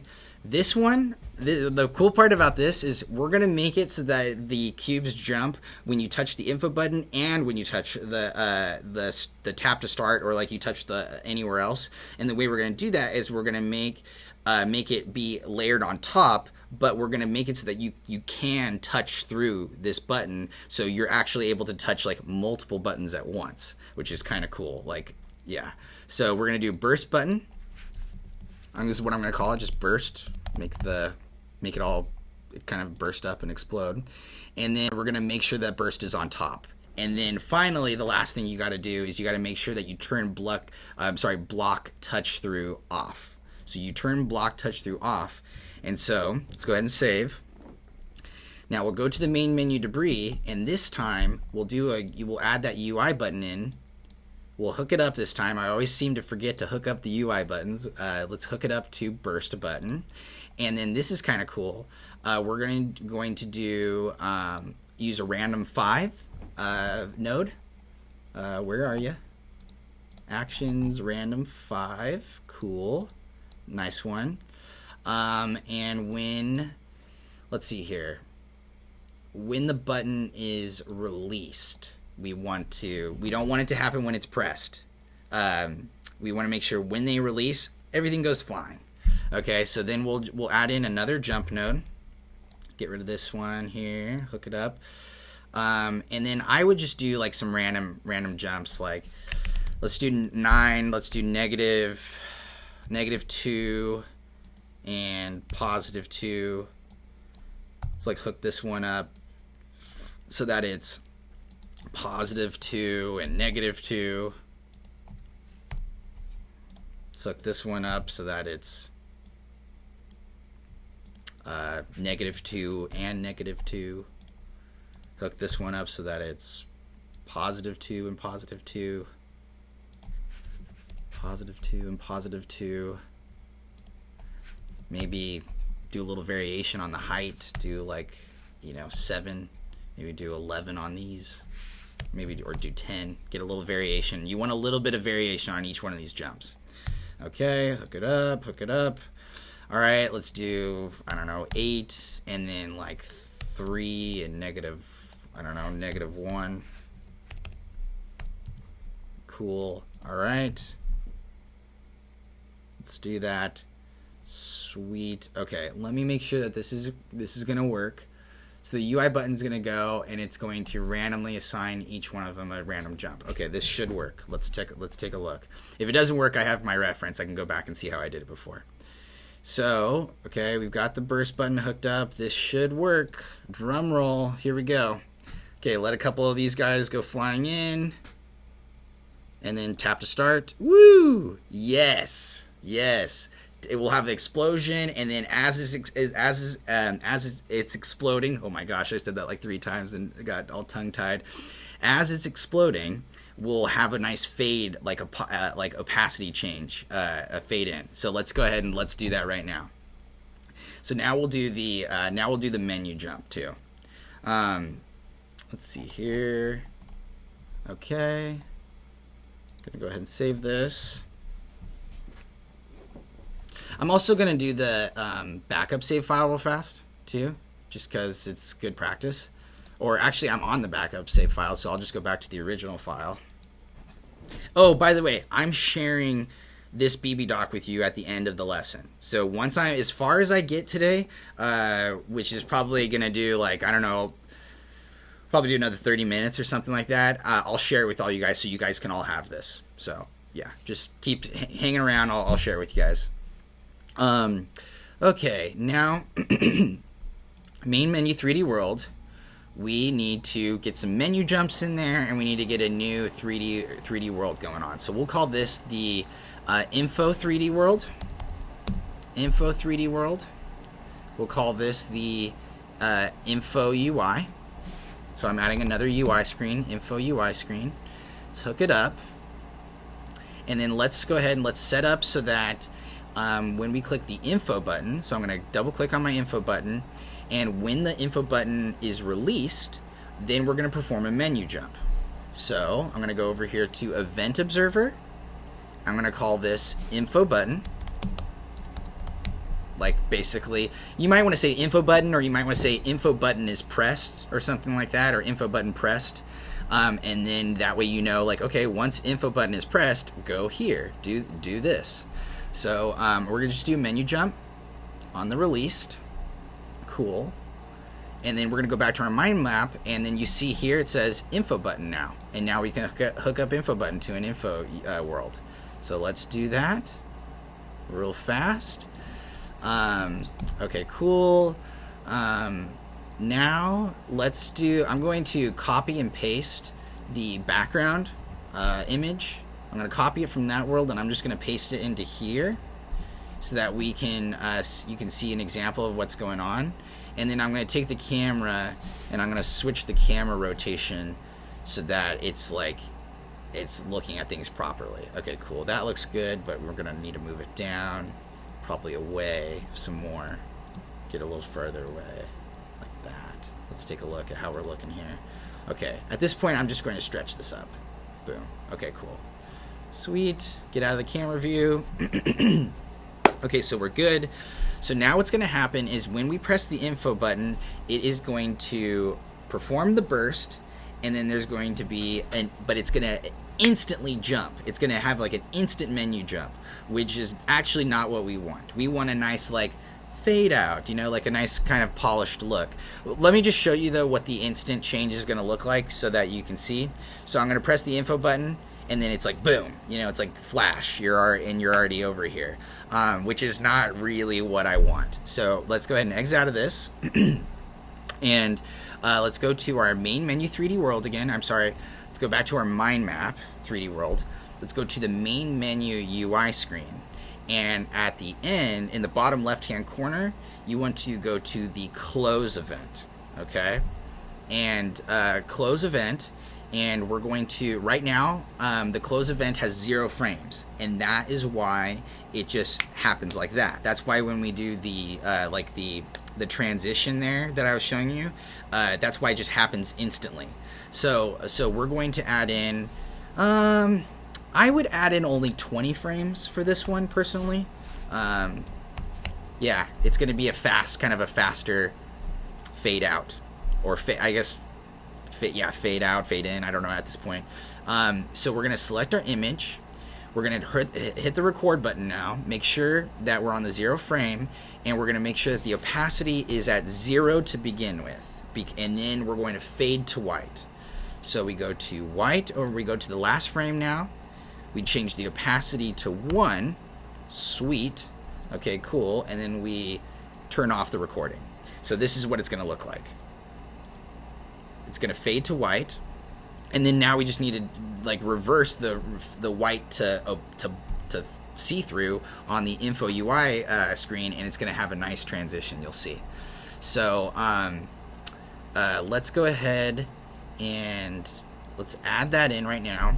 And just so that we can watch the burst happen, we may need to increase it for more than 20 frames. We'll see. We'll find out. Actually, my guess is we're going to have to probably change that, to be honest with you. But let's grab that little screenshot again, drag it in as an image, and I'll say this: you actually can just copy and paste the image from one UI over into the other one. But I'll be honest with you, I've done that before, and for some reason, after a long time of development, Buildbox doesn't like it. It's something gets a little weird with it. So what I would do is I'd personally just throw in another white image until unless you find that you find that it works perfectly for you. But just personal experience, I found that this is like a more effective way to go. So I'm going to go ahead and do open animation again, or the open event animation. I'm going to return the turn the record button on again. Change the opacity or hit the opacity at 1, hit the enter button so it makes a marker, an animation marker right there. Probably only going to do 30 frames or 20, actually just 20 on this one. Then we go to the 20th frame and we turn the opacity to 0 at that frame. Okay, cool. And then turn the record button off. Okay, now what we should see is this like really cool transition where it fades to white and then fades out again real fast. So let's do that. Let's take a look. So you saw that transition fade there, and then we're gonna hit the little button, and you see the burst happens, and then it's like a nice transition. So that's how I would do that. Let's go ahead and throw in some objects into this UI though, so that we have like a little something. So I'm going to just go over here to the phases assets, and I'm going to make sure I'm in my info 3D world, and then I'm going to grab the built with Buildbox shape I made. Sweet. Okay, click into Buildbox. Oh, wait, I need to get the built with Buildbox. Let's see here. I know I have another asset in here with built with Buildbox. Give me just a second, everybody. I'm going to clear my screen and find my assets. Here's some UI objects I made. Yeah, there you are. Okay, cool. Built with Buildbox. Here's some stuff I made. Built with Buildbox. Where are you? I just saw you. Built with Buildbox. Cool. Drop that in. Yeah. Okay. And let's go ahead and we can exit out of these. So you guys don't have the built with Buildbox asset because I gave you the wrong one. So I'll go ahead and fix that in the next download. I'll make sure to fix that. But for right now, you can go ahead and just use Buildbox. So I'm going to go ahead and just use Buildbox for right now, since that's what you guys all have. So we'll just keep it consistent. Might as well. It's not fair to you guys that you don't have that asset. Let's see here. Okay. Sweet. Now let's go center it in here a little bit. Obviously that is not going to work. We got to get that down some. Okay. And it's too far. Oh, it's too far forward. Okay. Let's get it in there. Make it a little bit bigger. It's a little bit bigger. Shrink down to make it not so elongated. Let's get it in there. Cool. Okay. Let's move you up. Kind of try to center it a little bit more. Something like that. And do something like this. Yeah, move it up. And that looks fine. I think that looks good. Yeah, okay, cool. And then let's do a back button right now. So I'm going to get the phases assets out. let's do a back button. So Avenir next, let's do back. Let's get that out. Do a 90-degree rotation on that guy. Oh, and don't forget, since we just brought in that Buildbox OBJ and we brought in that back OBJ, both of those are going to be set to dynamic when you first set them off, so we got to switch those over to none. So let's do that real fast, actually. So switch that to none, or else it's just going to fall right off the screen. And then let's do this one. I think I'm going to go ahead and delete this one. Yeah. And then this one we're going to change to none. And then let's get the back positioning right a little bit. Okay. Back button up here. Let's get it a little bit thinner, something like that. Yeah, there we go. And maybe make it a little smaller. Yeah. Cool. Because it's kind of big.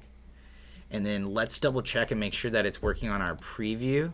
But before we do that, before we just do the preview stuff, because I have a feeling we're going to have to actually change things around, because I'm setting things up for the iPhone 11 Pro Max screen dimensions. So that might make a difference. It probably will. But let's go ahead and let's just do a really, really basic navigation button on this one. So we're going to go to our main menu, or go to our mind map. Let's go to our info UI screen. Let's put in a, let's see here. Actually, hold on one second. Let me think real fast. If I want to do that indentation for the thing, do I need it? No. Yeah, okay, cool. This is fine. Okay, cool. So, we're going to call this back button. Back button. Perfect. Throw this in the corner. Something like that. Okay, cool. It's just going to be default type, so that when we go, I think we might even be able to go just back. I think we might just be able to call it a back button. I might need to double check that. But let's go ahead and save. And then let's do another UI button. Let's do a control button on this. And we'll call this, let's see here, control button. Make sure that the control button's on top. Let's call this we'll call this back button 2. Or actually, let's go call it animation button. Because that's really what the purpose is of this one, is to make the animation play that little little indentation thing there. So we'll do it about the same as this one, something like that, like right about there. Get the edge of the screen. Let's go to our main menu 3D world, or our info 3D world. Let's go to our back button. Let's hook up that UI button real fast. So here we go. And then we're going to do a position animation on this. Position animation. Same thing before. We're going to go let's do 0, 0, negative 0.5. Do a duration of 0.1. Create a copy hitting S and hook that up to the released button. And we'll do positive 0.5 there. And then we got to hook it up so that it hooks up to the animation button. Okay, save. Okay, cool. Let's just check to make sure that everything's working right now, because we've done a lot of development and we haven't hit preview in a while. So we press play. Let a couple cubes come flying out. Cool little fancy little animation. It's random every single time. Then we hit the little info button, little burst, and cool, the back button is working, but we need to move it around, obviously. So over here, the little back button does the indentation, but it's not doing the menu jump yet. Okay, interesting. So that back thing did not. Oh, wait. I'm so stupid. I didn't do the block through touch. Let's fix that up. So info 3D world. Let's go to the the info UI screen. Go to the animation button and make sure you turn off block through touch, because then that will play the animation, and then it'll also perform the back logic piece, that menu jump. So I'll go ahead and hit save. So we're just gonna go back. Okay, info, back button. Huh. So the back button didn't work. So the back function doesn't work for that. I bet maybe I'm not using the back function as correctly. Let me make sure that I don't have it hooked up incorrectly. That's fine. I'm just gonna switch it to default, like a regular a menu jump, and then it honestly it's not a big deal. So we're just gonna go back to our mind map. Ooh. Okay, hold on. Okay, something's up right now. So I'm going to go ahead and I'm going to delete. Okay, first off, before I do anything, if something like this happens where it's really not behaving the way it's supposed to, save your game. Okay, save your game. And with this build in particular, I've been having some issues with the tabbing. So what I've been doing is the way I tab, the way I get out. That I noticed, this is the way I get out of this situation without it having any issues. So I'm going to go ahead and hit the mind map again, and then I'll exit out of here, and then I click here, I go back, and I just kind of, for some reason when you click the mind map, it kind of refreshes. It refreshes things. And you notice that when you exit out, it seems to go back to the mind map anyways. So... okay, I'm going to go ahead and just do this. Okay, get rid of all these tabs. Okay, let's go back to our info UI screen. So I'm going to delete this button because something's up with that button. We're going to just do a regular navigation button. Here. Something like that. Right in there. Call this back button. And we should see an opening here. Yeah, okay, cool. So, yeah, I'm not oh, wait. Was it there before and I was just missing it? Did it say back? Did you guys all see? Yeah. Let's see here. Okay. Weird. That is so weird. Okay, I'm going to just test it out again. I'm curious. If I hit the back function, was there a back that was opened up? No. Or maybe it is. Yeah, maybe it is.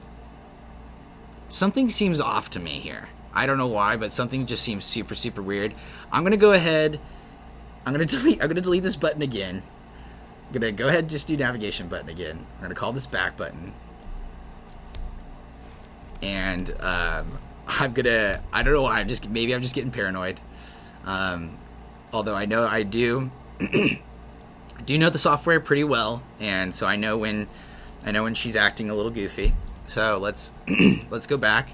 Let's just hook up the back button to the main menu, and we're good. We're good there.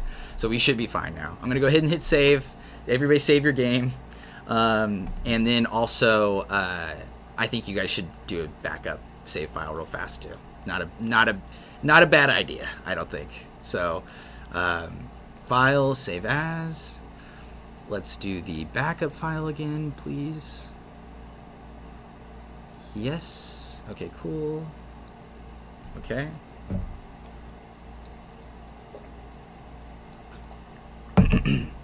Alrighty, let's test.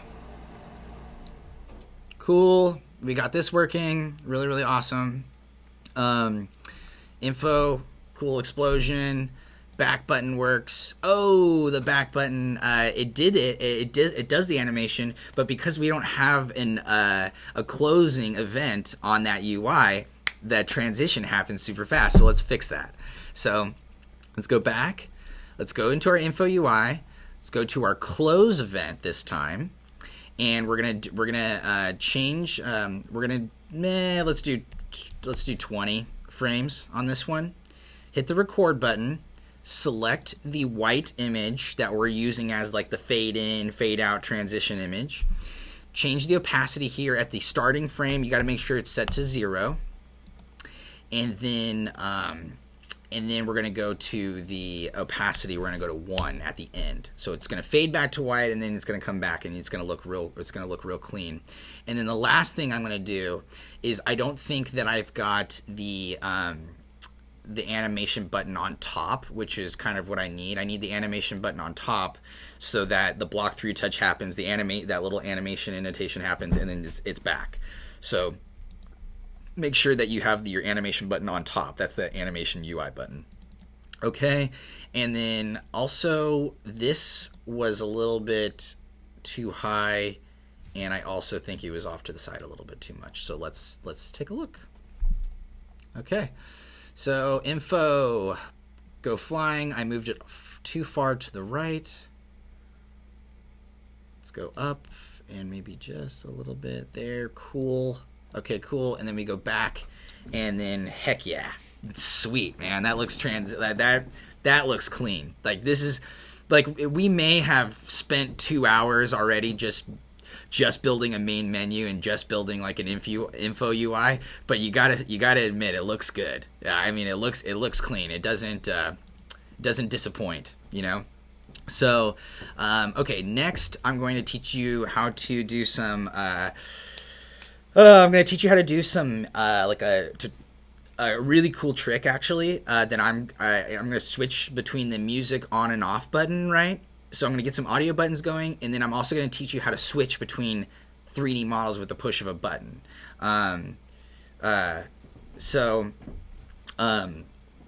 is actually a useful trick, okay? Because you'll be able to like switch objects out instantly, switch between 3D models with the push of a button. I can think of like limitless reasons why you might want to do that. So let's go ahead and let's fire it up. So exit out of this. By the way, guys, I'm gonna do this for about like 10 more minutes, or try to wrap up this last little trick. I think I'm gonna end on this last little trick here on the info UI, and then I'm gonna do some Q&A, and then I'm gonna call it a day, and we're gonna do we'll do another episode tomorrow. So, but thank you so much for sticking around. This has been like really, really awesome, and you guys are the best. So let's go ahead. Let's go phases, assets. Let's get that music on and music off button going. So, okay, let's take a look. So I'm going to bring in music on, bring it out, do the same thing that we always do, rotate it by 90 degrees, make sure you turn off the physics, and then let's go ahead, let's take a look at the placement. Placement doesn't look terrible. The size doesn't look terrible either, actually.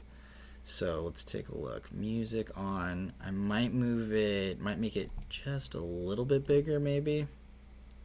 Yeah, something like that. Maybe move it up just a little bit. Cool. And the length is not terrible. Okay. Okay, I'm kind of happy with that. So here's what we're going to do. Okay, music on. This is how we're going to do this. We're going to do another UI button. Because I love UI buttons, and we're gonna hook this up so that when it's released, it switches the 3D model. So let's take a look. I can't remember if I did this. I think I did this with a spawn, actually. I think I did this with a spawn node, although I'm probably gonna have to go back and check. So let's get info UI button. Let's do this. I'm going to go ahead and I'm going to save my game real fast. I'm going to exit out, and I'm going to just double check. I'm just going to double check and make sure that I'm doing this the right way. And because it was kind of a cool trick that I had figured out before. So I'm going to open up a newer version of Buildbox right now. And I'm going to open up that demo folder that I showed you in the very beginning of the live stream that showed you like what we're working on today. Don't worry about this Buildbox error. That's my fault, actually. Okay, let's open up the BB doc, phases 3D. Okay, cool. So this is like what the end result will look like. And then I just want to make sure here that this music on and off button, music on, yeah, it's a spawn. It's a remove and spawn button. Okay, cool. Just making sure, everybody. Just making doubly sure. And just so you know, like, this is what it's going to look like when it's done. So you tap on and off, and it actually turns the music on and off. And believe it or not, it's just a remove and respawn, or move and spawn trick there. So it's pretty simple, actually, when you really think about it. Okay. Nope. Gonna get out of there. Go to the version of Buildbox that you're all using. Yep, ignore it. Yep, I know. I've got too many versions of Buildbox on my computer. I'm a bad guy.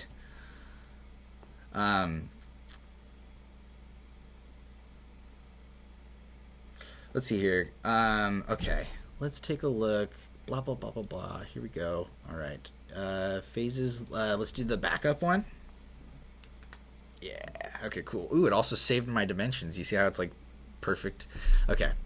So info, 3D world. Let's go to the music on and off. We do need to bring in actually the music off button. So let's do that. Music off. So we're gonna bring this in and just immediately delete it. So we just delete the music off button because we don't want it in there. We want it to replace the music on. So go to music on, we go to actions, we go to spawn, and remove. Where are you, remove? There you are. Remove and spawn, and you just go ahead and you spawn a music off button, and you save that, and we just need to make make a UI button here work. So we're gonna grab a UI button. A control button. I may talk to the team about changing the naming scheme on that so that UI buttons match up with UI buttons, and it's not UI buttons match up with control buttons. But for right now, it's UI buttons and control buttons, and use them like crazy because they're awesome. So okay, now let's go ahead and get this sucker just right.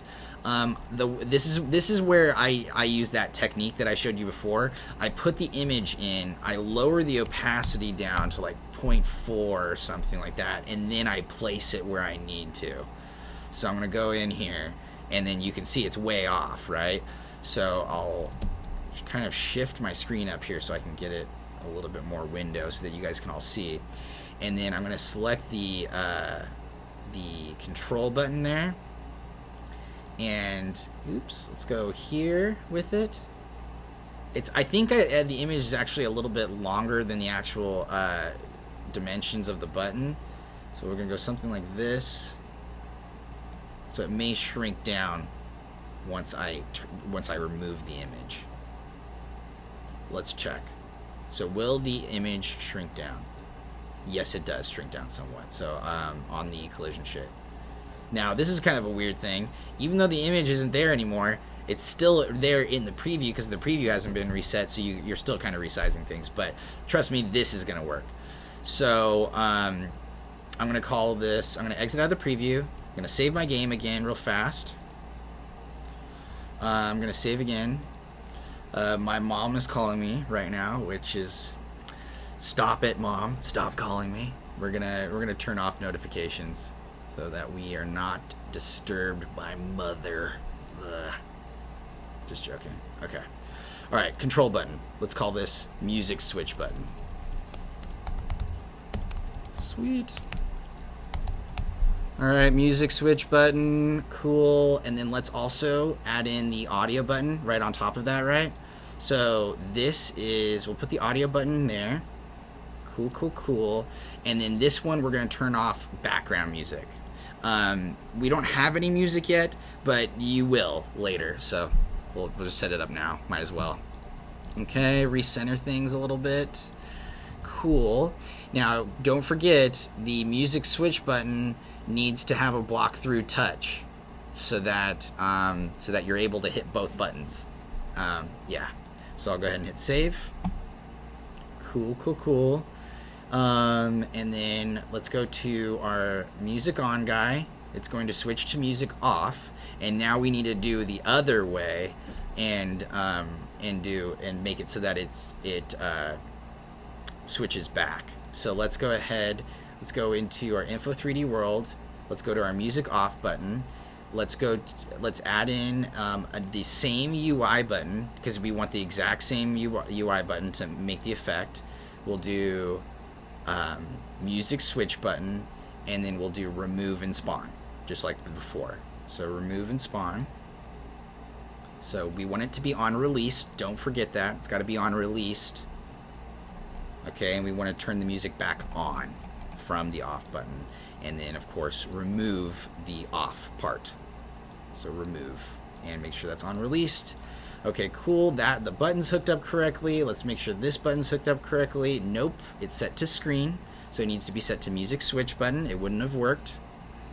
Let's go ahead and save backup file, and then I'm going to save. I'm going to also save for the original too. So Phases Livestream demo.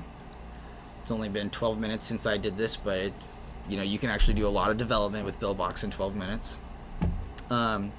Okay, and we're going to spawn music off here and spawn music on. So here we go. Okay, let's try it. Let's go back here. Cool, and let's switch between the two of these. I forgot to make music off have no collision or no physics type as well. So it just fell from the screen. Oh dang it! I almost had it perfect.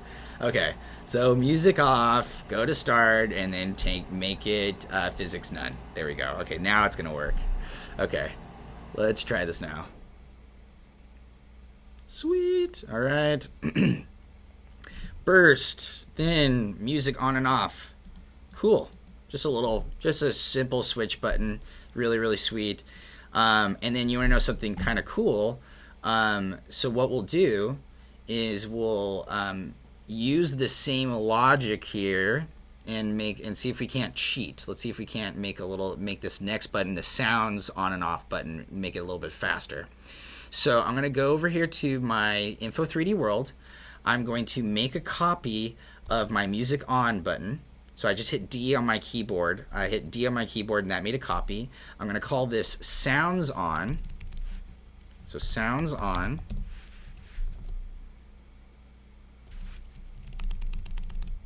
Okay. Sounds on. And I'm going to make a copy of the music off button here. And I'm going to call that sounds off.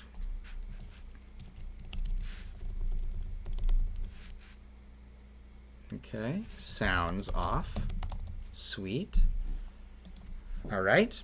Now here's the trick. We need to have those. We need to have those 3D models in our game. So this is what we're going to do. We're going to go to sound on, and in this 3D model here, we are going to switch to. We're going to have, instead of it saying music on, we're going to have it say sound on, or sounds on. So we're going to grab it and just drop it into the box. There we go. Now it works.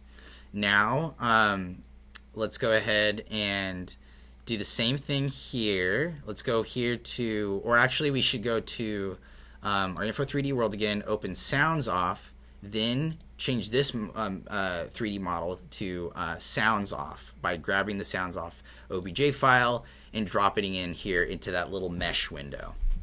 Okay, cool. And then now we need to replace the spawns. So we're going to replace this with sound on, or sounds on, and save it. And then go this one and change it to sounds off and save it. Sounds off and save it. And we're also going to have to go with a different UI button here in a little bit too. So we're gonna fix that up. So let's go ahead and do that. Let's go into our Info 3D world. Let's bring in our sounds button, sounds on button. Let's see here. Is it the same size and scale as this one? Let's see. It's a little bigger.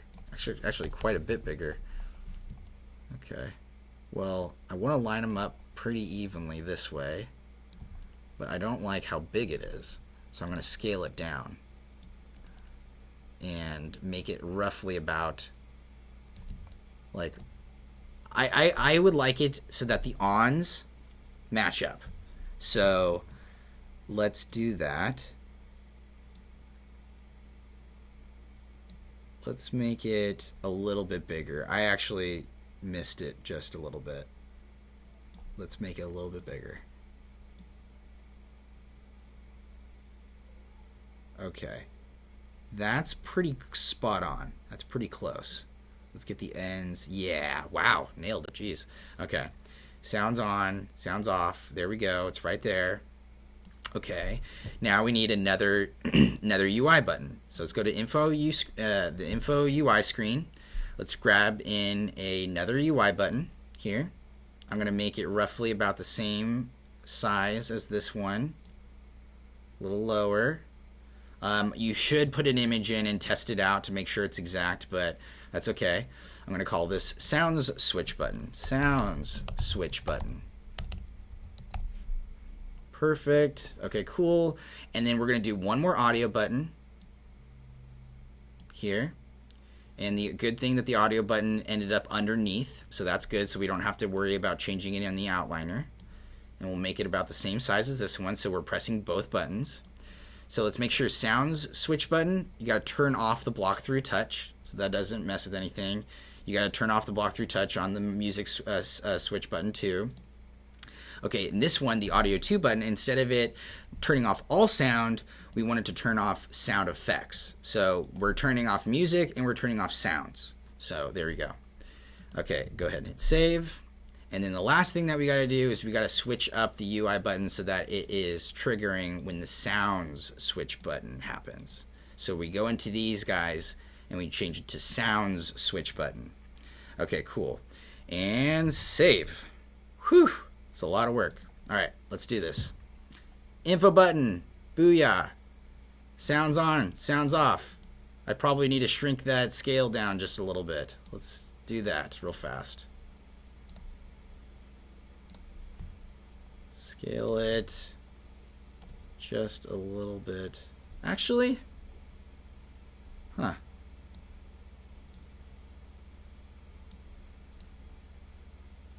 Yeah, that's not too bad. Let's do a little lower.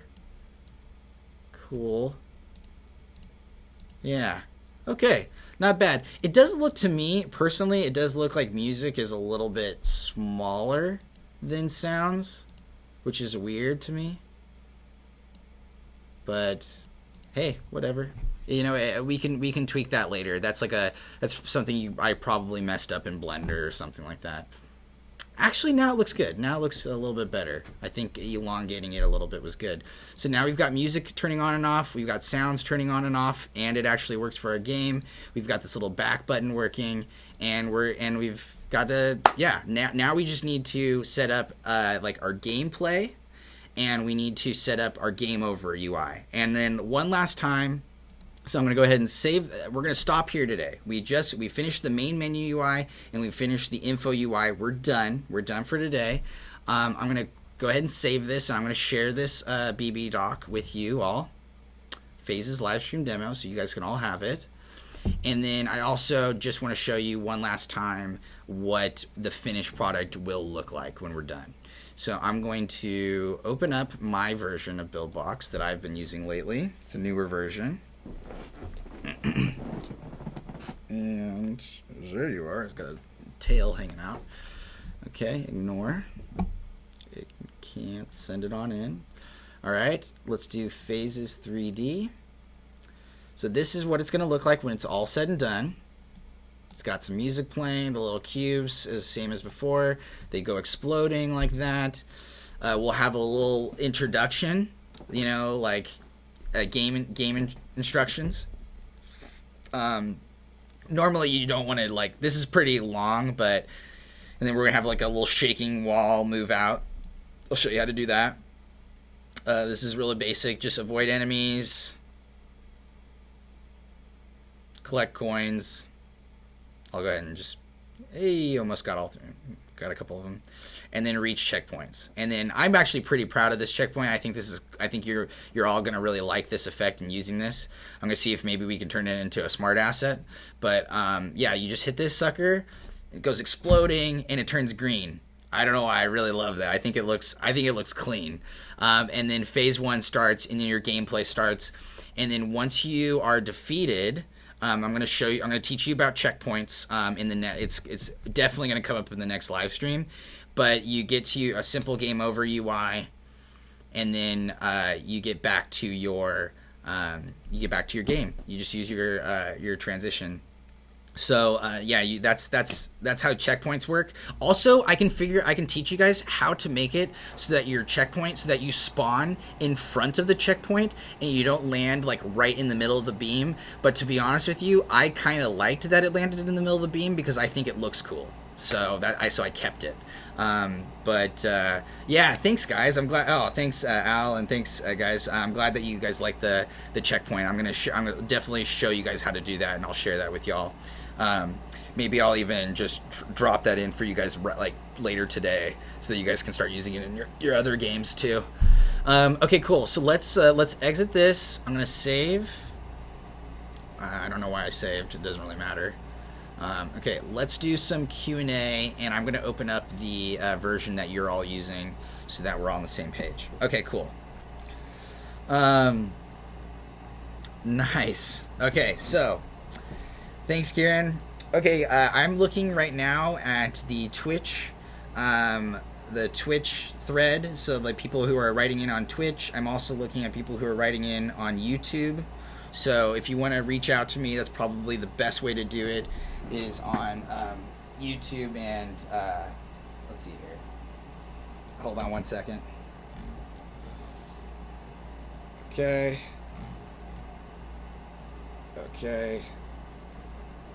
And I need to do live. Okay. There we go.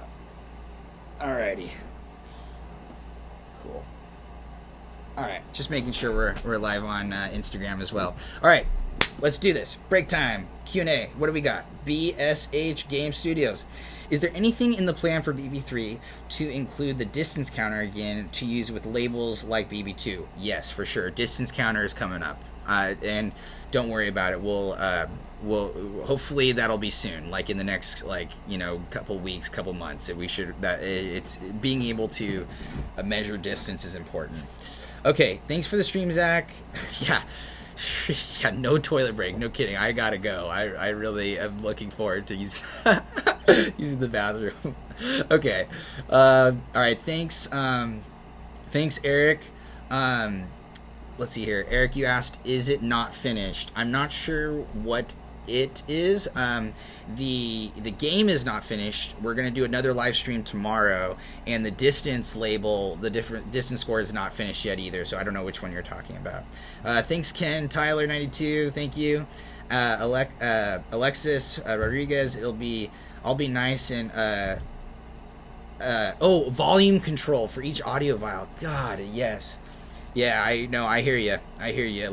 Being able to lower how loud the volume comes out in your game, for sure would be helpful. We got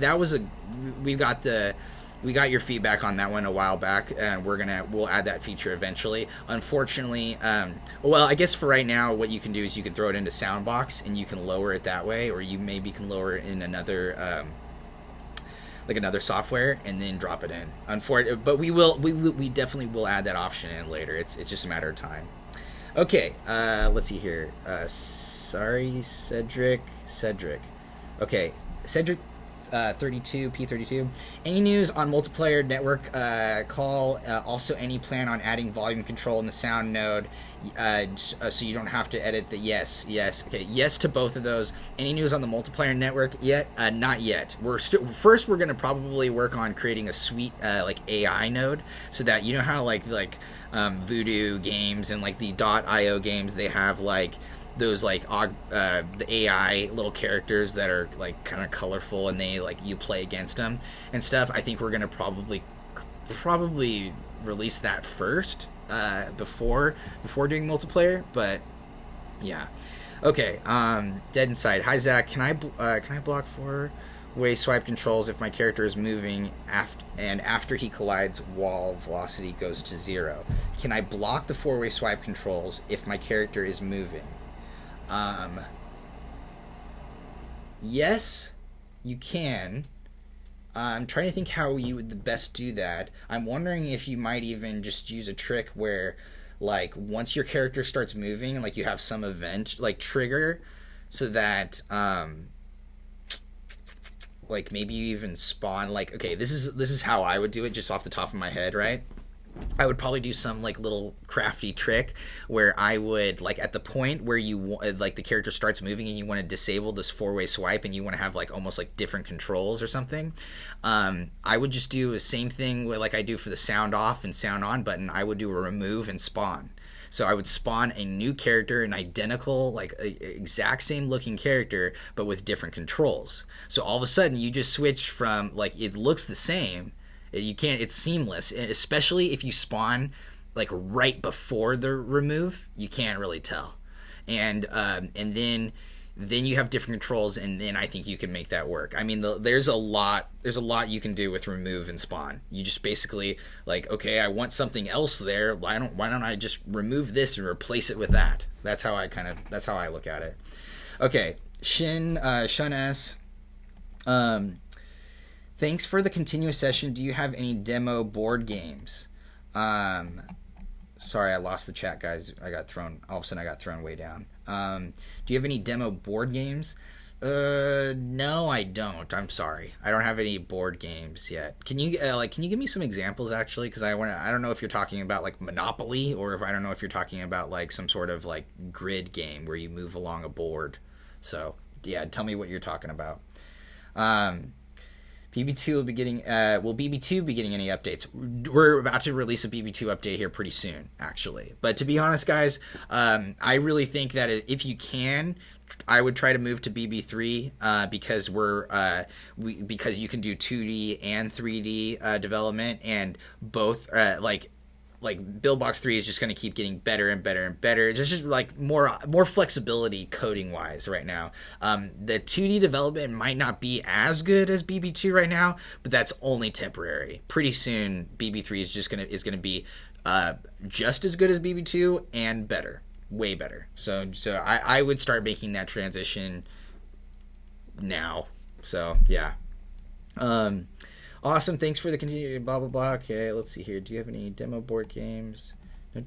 Al, yeah, I know. Al, it takes a while. Make sure before you like lock yourself in for a 2-hour live stream, make sure you visit the toilet before. Okay, is a particle editor on the roadmap soon? Heck yeah, it is. Yeah, we is there anywhere we can see what's coming? Oh, okay, roadmap. Yeah, like a Buildbox development roadmap. We actually did release those a while back. We stopped releasing those. We should get those back up and running again, like a dev blog and a dev map. So let's keep you all updated on what's going on with the development team, because that is important. You guys need to know what we're working on currently. I think it'd be helpful for you all, so you guys can all be like, okay, well, I know they're working on multiplayer right now, so I can start like getting my head wrapped around a multiplayer game. So it'd be good communication. So start dev blog again. Okay. Cool. Excuse me, I'm gonna cough 1 second. Excuse me.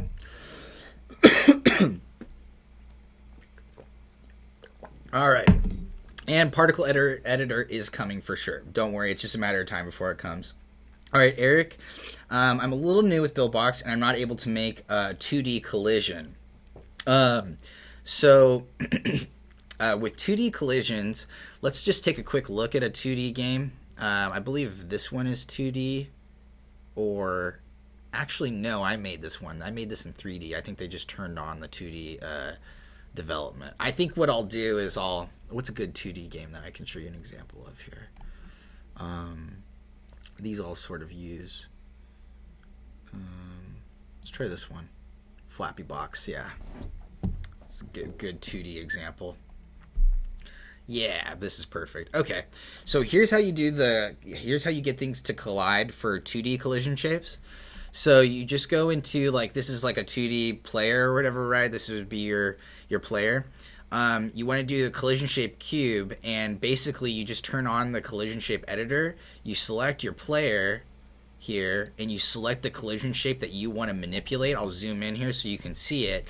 And if you want things to collide with the collision shape in a certain way, you just decide like, okay, this is the collision shape for the character. So you just need to make sure, first off, I'm going to hit Control Z real fast.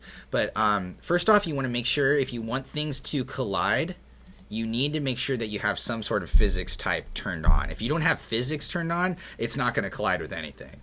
So like you need to have it as either static, dynamic, or kinematic. And then you should be able to like have objects collide and stuff in 2D just fine. If you have problems though, definitely reach out to support and we'll help you out. Okay. Did you send what you do in the live stream like a did you George Manstein, did you send what you do in the live stream like a template? I am going to update so just so you guys all know, I'm gonna go ahead and pull this up again. Where I'll probably drop it first is right here in our Buildbox Discord. We have a section here called Buildbox live streams. It's new. And I dropped in the asset pack download link in there, so you can download the assets, and then I'll also drop in the all the stuff that we got done today, so that tomorrow when we do a live stream, you guys can start right with me. So that's where I'll drop it first, but I haven't done it yet because I'm still on with you, and I'll just do it later. Okay, cool. Yeah, you're welcome, George. Absolutely. Okay, I lost my position. Okay, I'll make a tutorial soon for volume control till there's a node. Thank you, Alayden. That would actually be really helpful. Seriously. Astrohound, thanks for the stream. Yeah. I'm glad you guys all made it. Okay, Shun, like Monopoly or Lido. Okay. Okay, let me just double check. Okay, so Shun S, I'm sorry to get real nitpicky here or ask you a bunch of questions, but okay, yes. So now I know that you're talking about Monopoly or some sort of board game like that. Now, are you talking about setting up a Monopoly board game in Buildbox, right? That's what you're asking, is you want to see if you could set something up like that, because that is totally possible. It just depends on what you're building, really. So, okay. And vector shapes... Cedric, vector shapes in UI would be nice. Yes, it would. Like rectangle with rounded corners and circles that you can scale and stay sharp. Yeah, no, I agree. We're working on that as well. Any idea when the scene timeline editor would be out? I love that from BB2. Oh yeah, no, I'm right there with you. I'm not sure we're actually for sure going. I think we may bring back the scene editor timeline, like the timeline editor, but I think we also might be like one other option would probably be using nodes right now and using like scene selector nodes or like something like that, and or like randomization scenes, so that you can just like with one simple node you could say, like for instance, okay, this is actually a cool little aside, and I'll give you guys a little sneak peek into what we're doing next week, or I'm sorry, tomorrow. So probably what will happen with the randomization with the timeline editor nodes, if we don't actually get the physical timeline in there, is we'll do something like this, where we'll have like our 2D world, and we'll have these components that you can edit.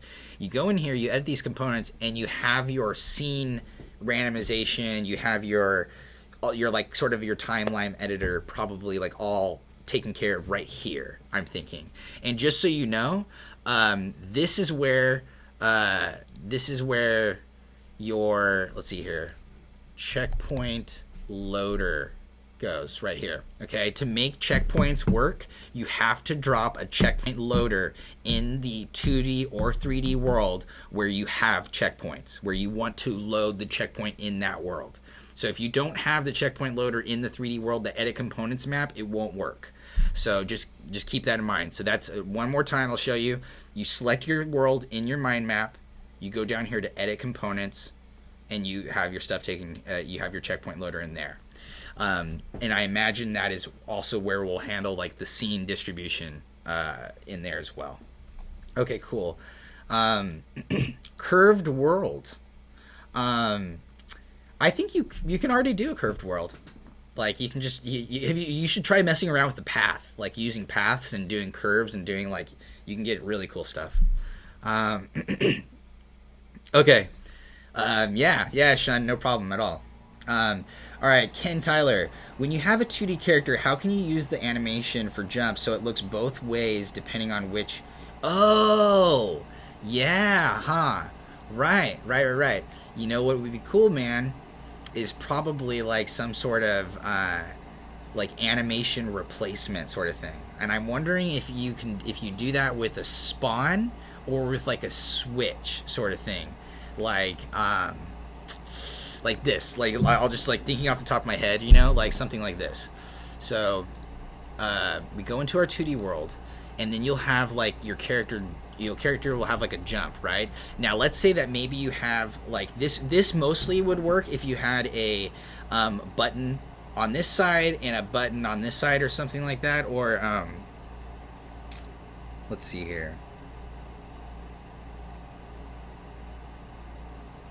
Yeah, I would say something like this. Like I would have let me think. I'm thinking like if you hit a jump, okay, this is what I'm thinking. UI button, right? You have like, this will be your jump left button. Jump left button.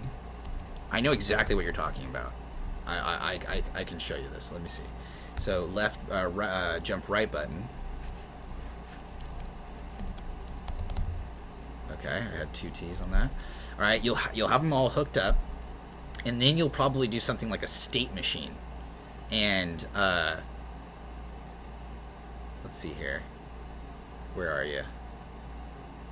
State machine.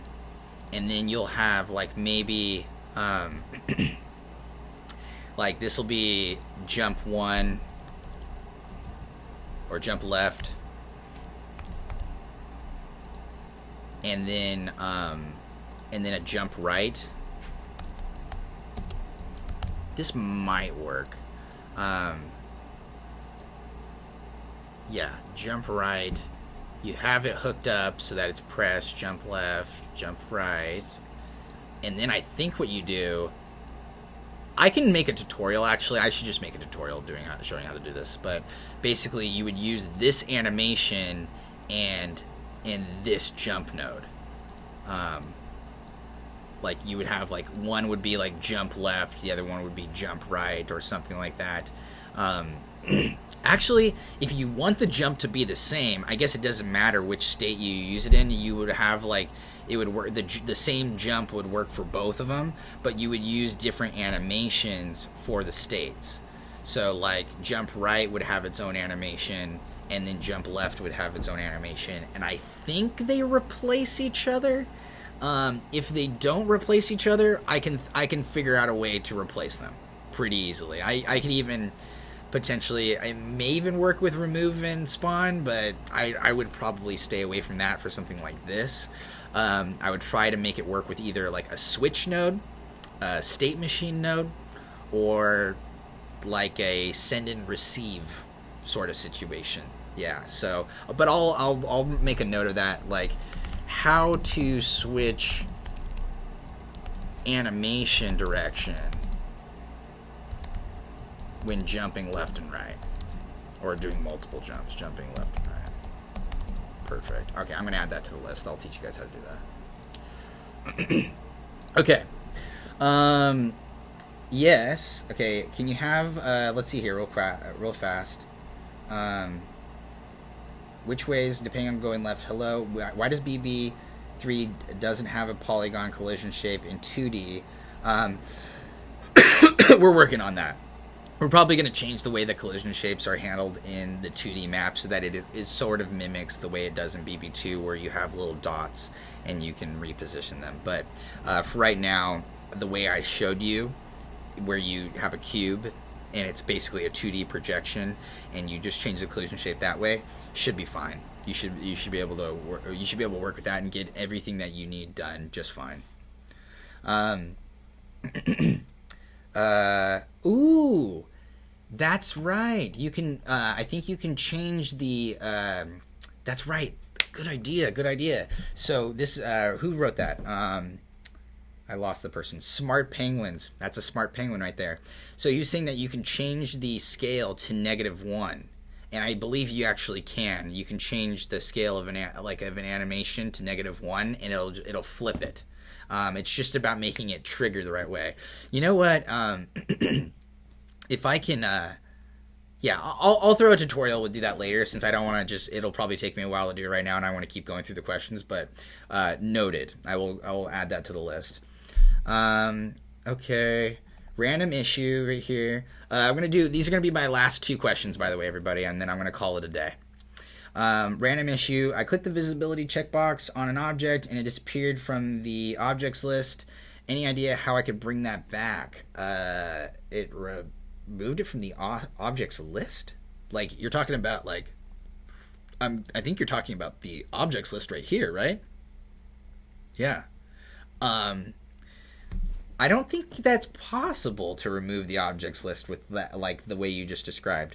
I mean, maybe the thumbnail is gone, but the object should still be there for sure. Let's see here. Okay.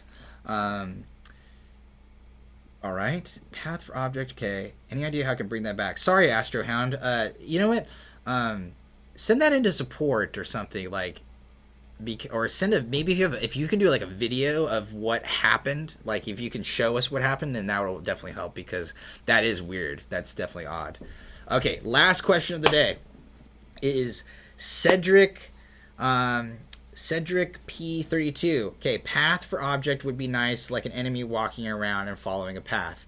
Oh yeah, dude. Oh, you mean sort of like BB2, right? Yeah, like you could just draw out a path. That would be really cool.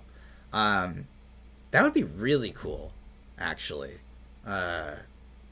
Yeah, I can totally see that too. I can visualize it. It would work very similarly, like to the path node, like in BB2, but you add in the third dimension, right? Like basically the character moves from this XYZ coordinate to this XYZ coordinate. You know what I mean? And you could like have it move in a three-dimensional space. That would be super cool. Yeah, we gotta figure that out. Okay. And all right, I'll do one more. Okay. Actually, let's call it a day. Let's do it. Thank you so much, Astrohound, Peter, Eric, Ken, Cedric, Sharabi, Eves, everybody, Eric, Smart Penguins, everybody who came and watched the live stream today. Thank you so much. Download pack for these assets shared in Discord. It'll also be in the description of this video once I post it. I'm also going to be posting the BB doc there, so you guys can all take that and use that and kind of keep up with me. Doing another live stream tomorrow, so keep an eye out for that. We're going to do it at 3 p.m. Pacific Standard Time. Just so you know, next week we're going to be doing it earlier in the day so that more people can watch. And yeah, thank you so much for joining. I hope you enjoyed it. And we're going to keep building out Phases 3D, and I'm going to teach you how to do checkpoints and do all my little tricks. So cool. All right. Thanks, guys. Have a good one.